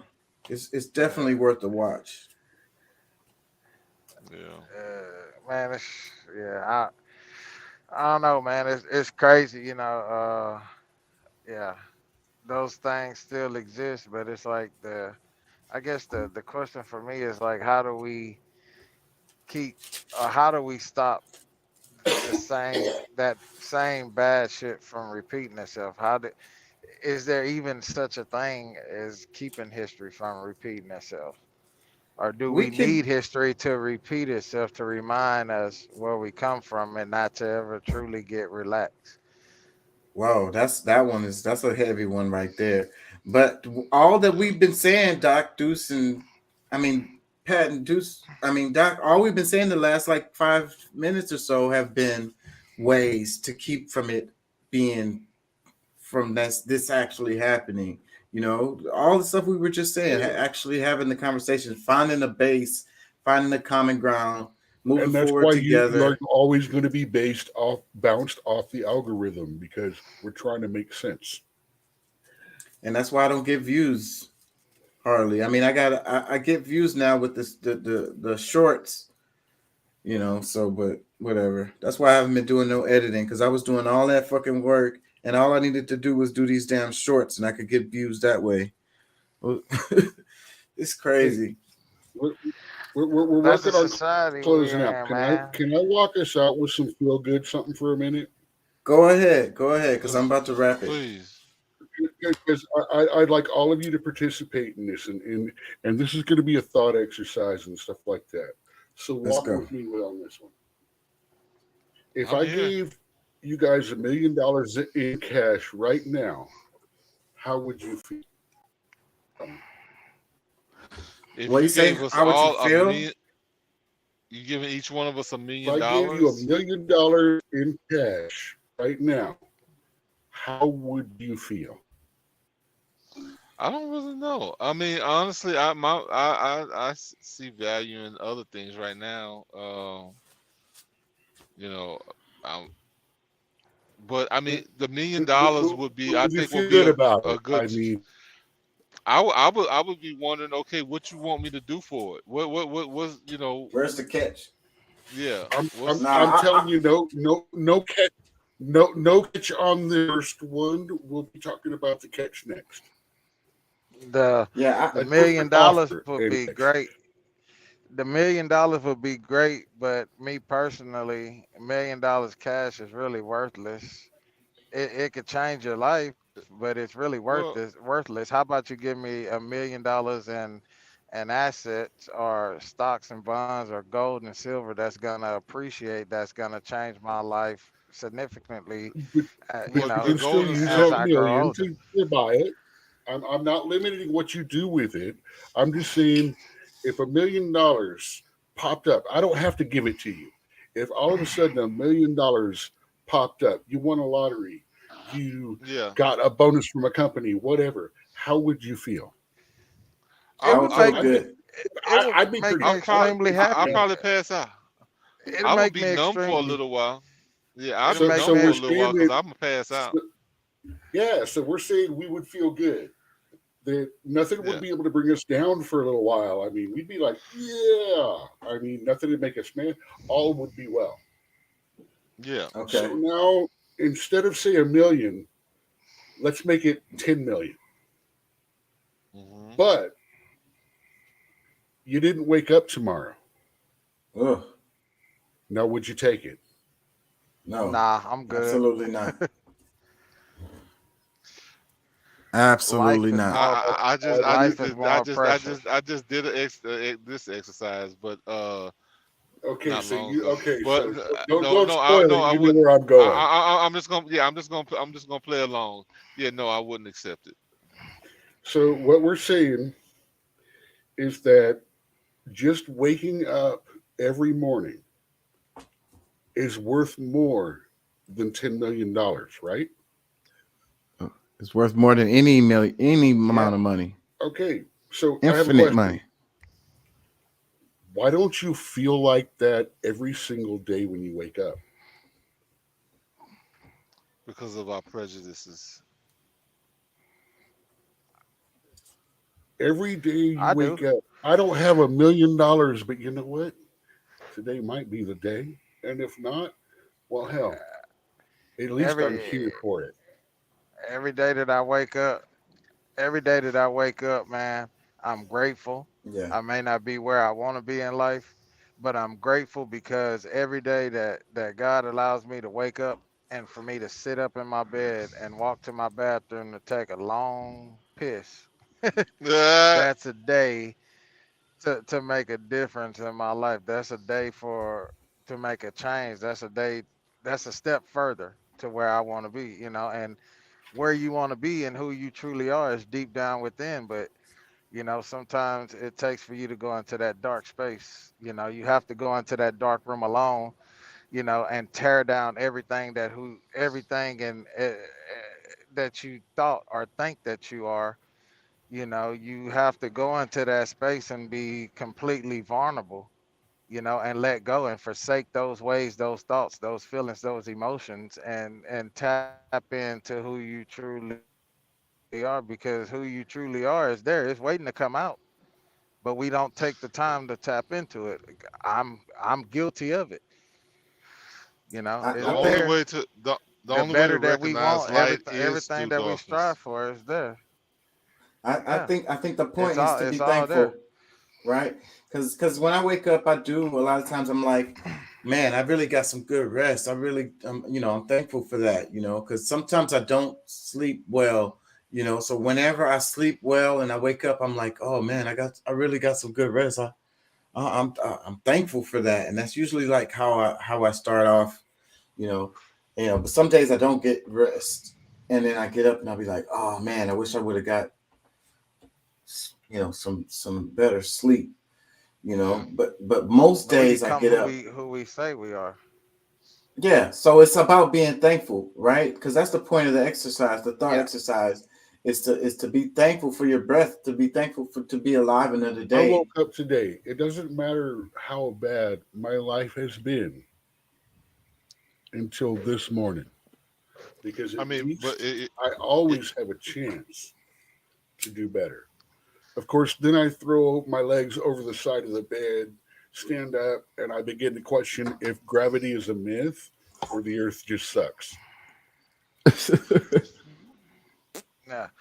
Well, you just like you have those people every time you see them, man. You like, hey, man, how you doing? Oh, brother, I'm just trying to make it. And it's like, man, you've been saying that for the last 10 years. I done passed by you, bro. Like you have manifest that. You trying to make it. You know what I'm saying? I strive at everything that I do, man. I try to make it habit. Whatever, and yeah. It's It was about a being guy thankful. today at my job.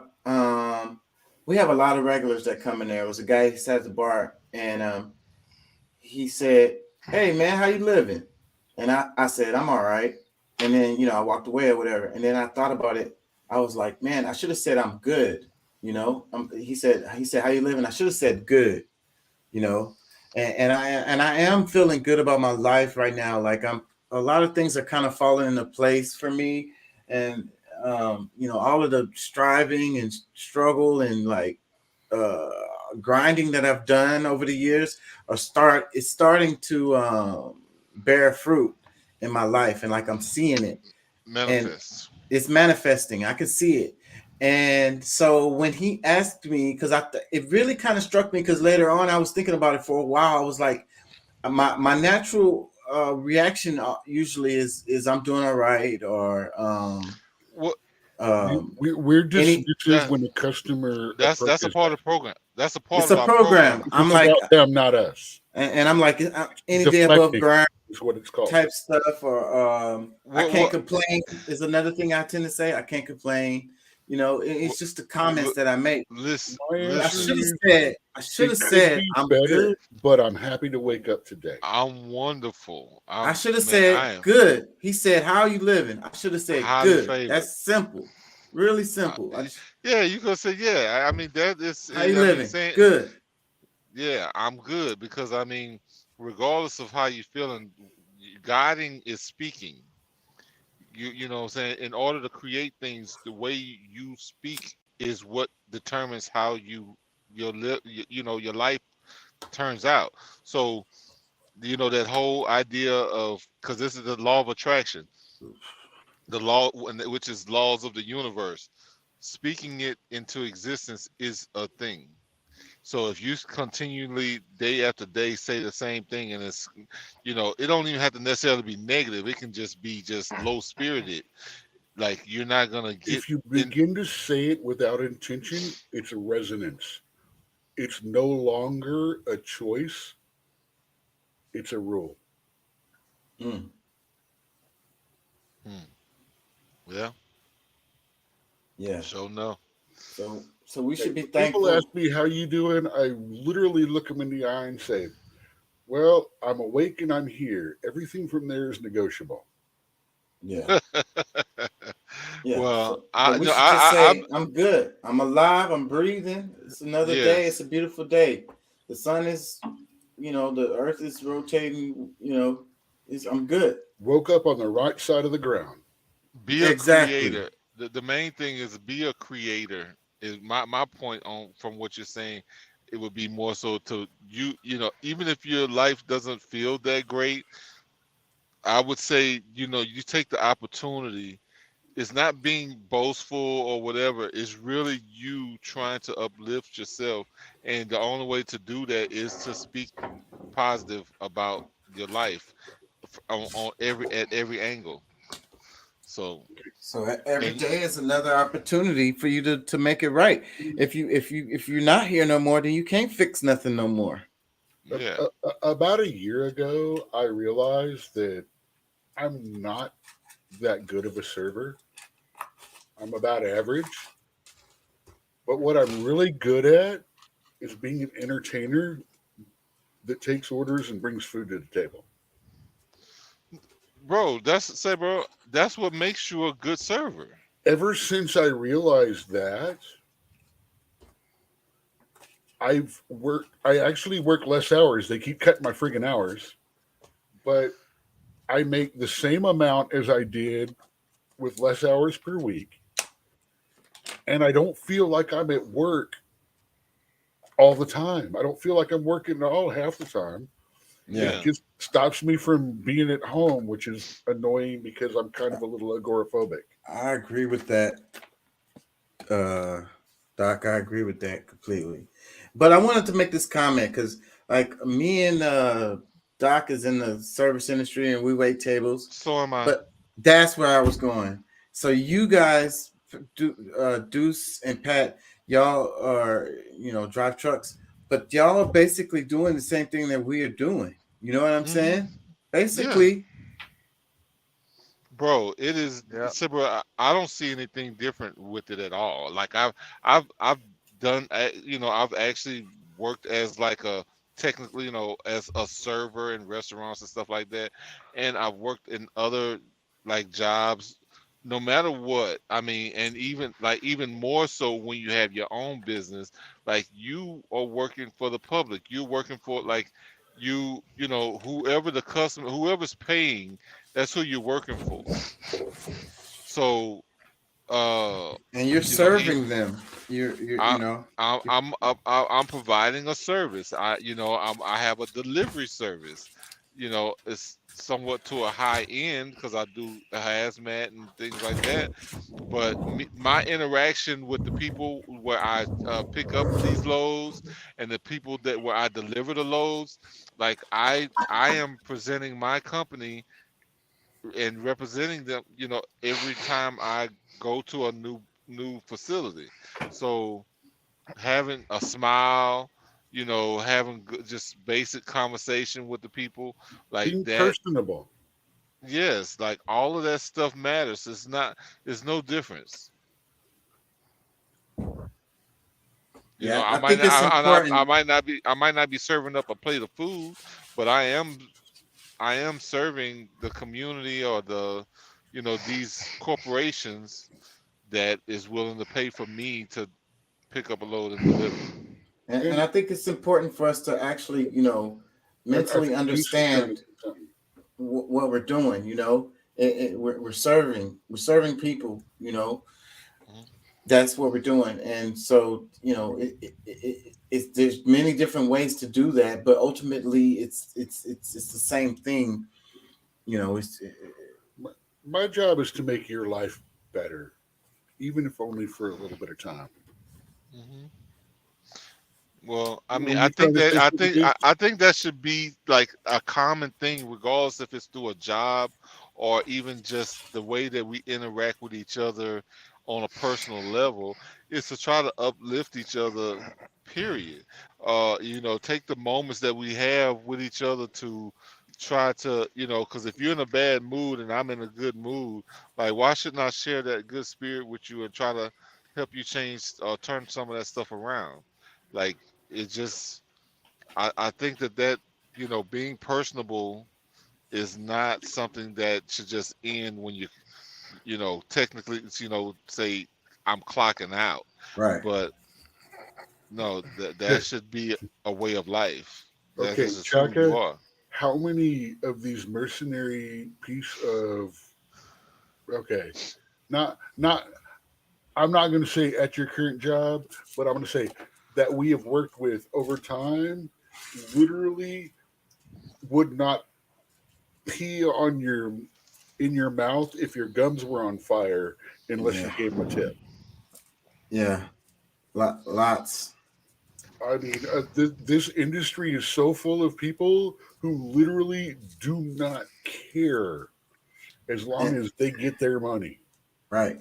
And I think that, you know, we have to be more aware of, like, you know, we forget a lot, like, because we say stuff like, you know, I'm trying to find the right words without being offensive, but That table is a bunch of Canadians. Be careful. yeah, or whatever. Like, you know, you're in traffic. I and know what that is, but they don't. All the cars are in your way, so you wish that the cars weren't there or whatever. But it's like, it would be no point in doing anything if it wasn't other people. You know what I mean? You know, if you're on a desert island by yourself, then you're what's the point of doing anything? So it's like our connections to other people, you know, how we our interactions with other people is everything for us as humans. You know what I'm saying?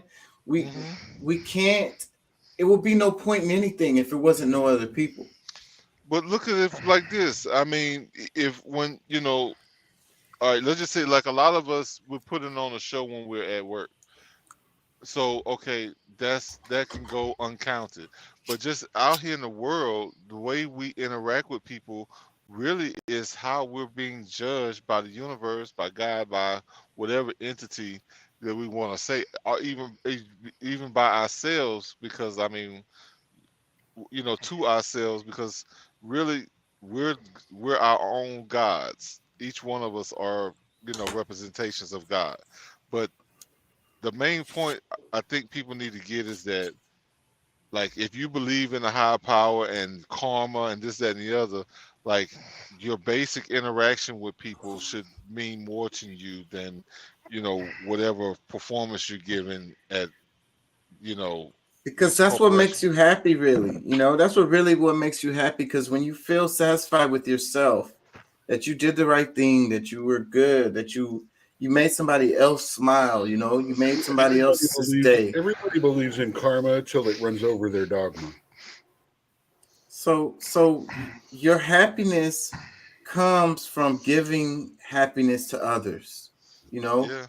That's really what it is. I know that's where I feel the most joy is when I can help somebody, in all kinds of situations. You know, even when, you know, whether it's giving money, just a conversation, a kind word, yeah, giving them a different perspective that's gonna help them, you know, make, you know, decisions that they're going to be happy with for themselves. I mean, regardless of how it is, like, we need to continue to be givers, and that's something that I think that we've lost. And or even like because if you're the same party affiliation, or we think the same kind of way, that's the only way we really want to offer it up, instead of like that being something free to give to any and everybody, so that you can actually make it, give some effect. Because I mean, just think about how people, if they already prejudged you about one thing, and you show them something totally different, just being just who you are, that's going to help the world see that, hey, you know what, I'm obviously wrong, Right? Because this is my personal interactions doesn't prove that this is true. And that's literally how I live my life. That's literally how I I live. wish people would continue to prove me wrong, like really wrong. Yeah. God, I hope so about so many things. Because I'm so pessimistic that I be wanting to be wrong. I'd rather be wrong. I really rather be wrong. Yeah. Most of the time. Anyways, I'm gonna have to wrap it. Don't leave, dude. Stay for a moment after the show, because we still chop it up in the room. When I end the show, we still be in the room. Don't leave. Stay in, Deuce. So peace and love. Thank y'all for listening. Thank y'all for joining. And we'll be back tomorrow. Yep. Thanks for coming out, guys.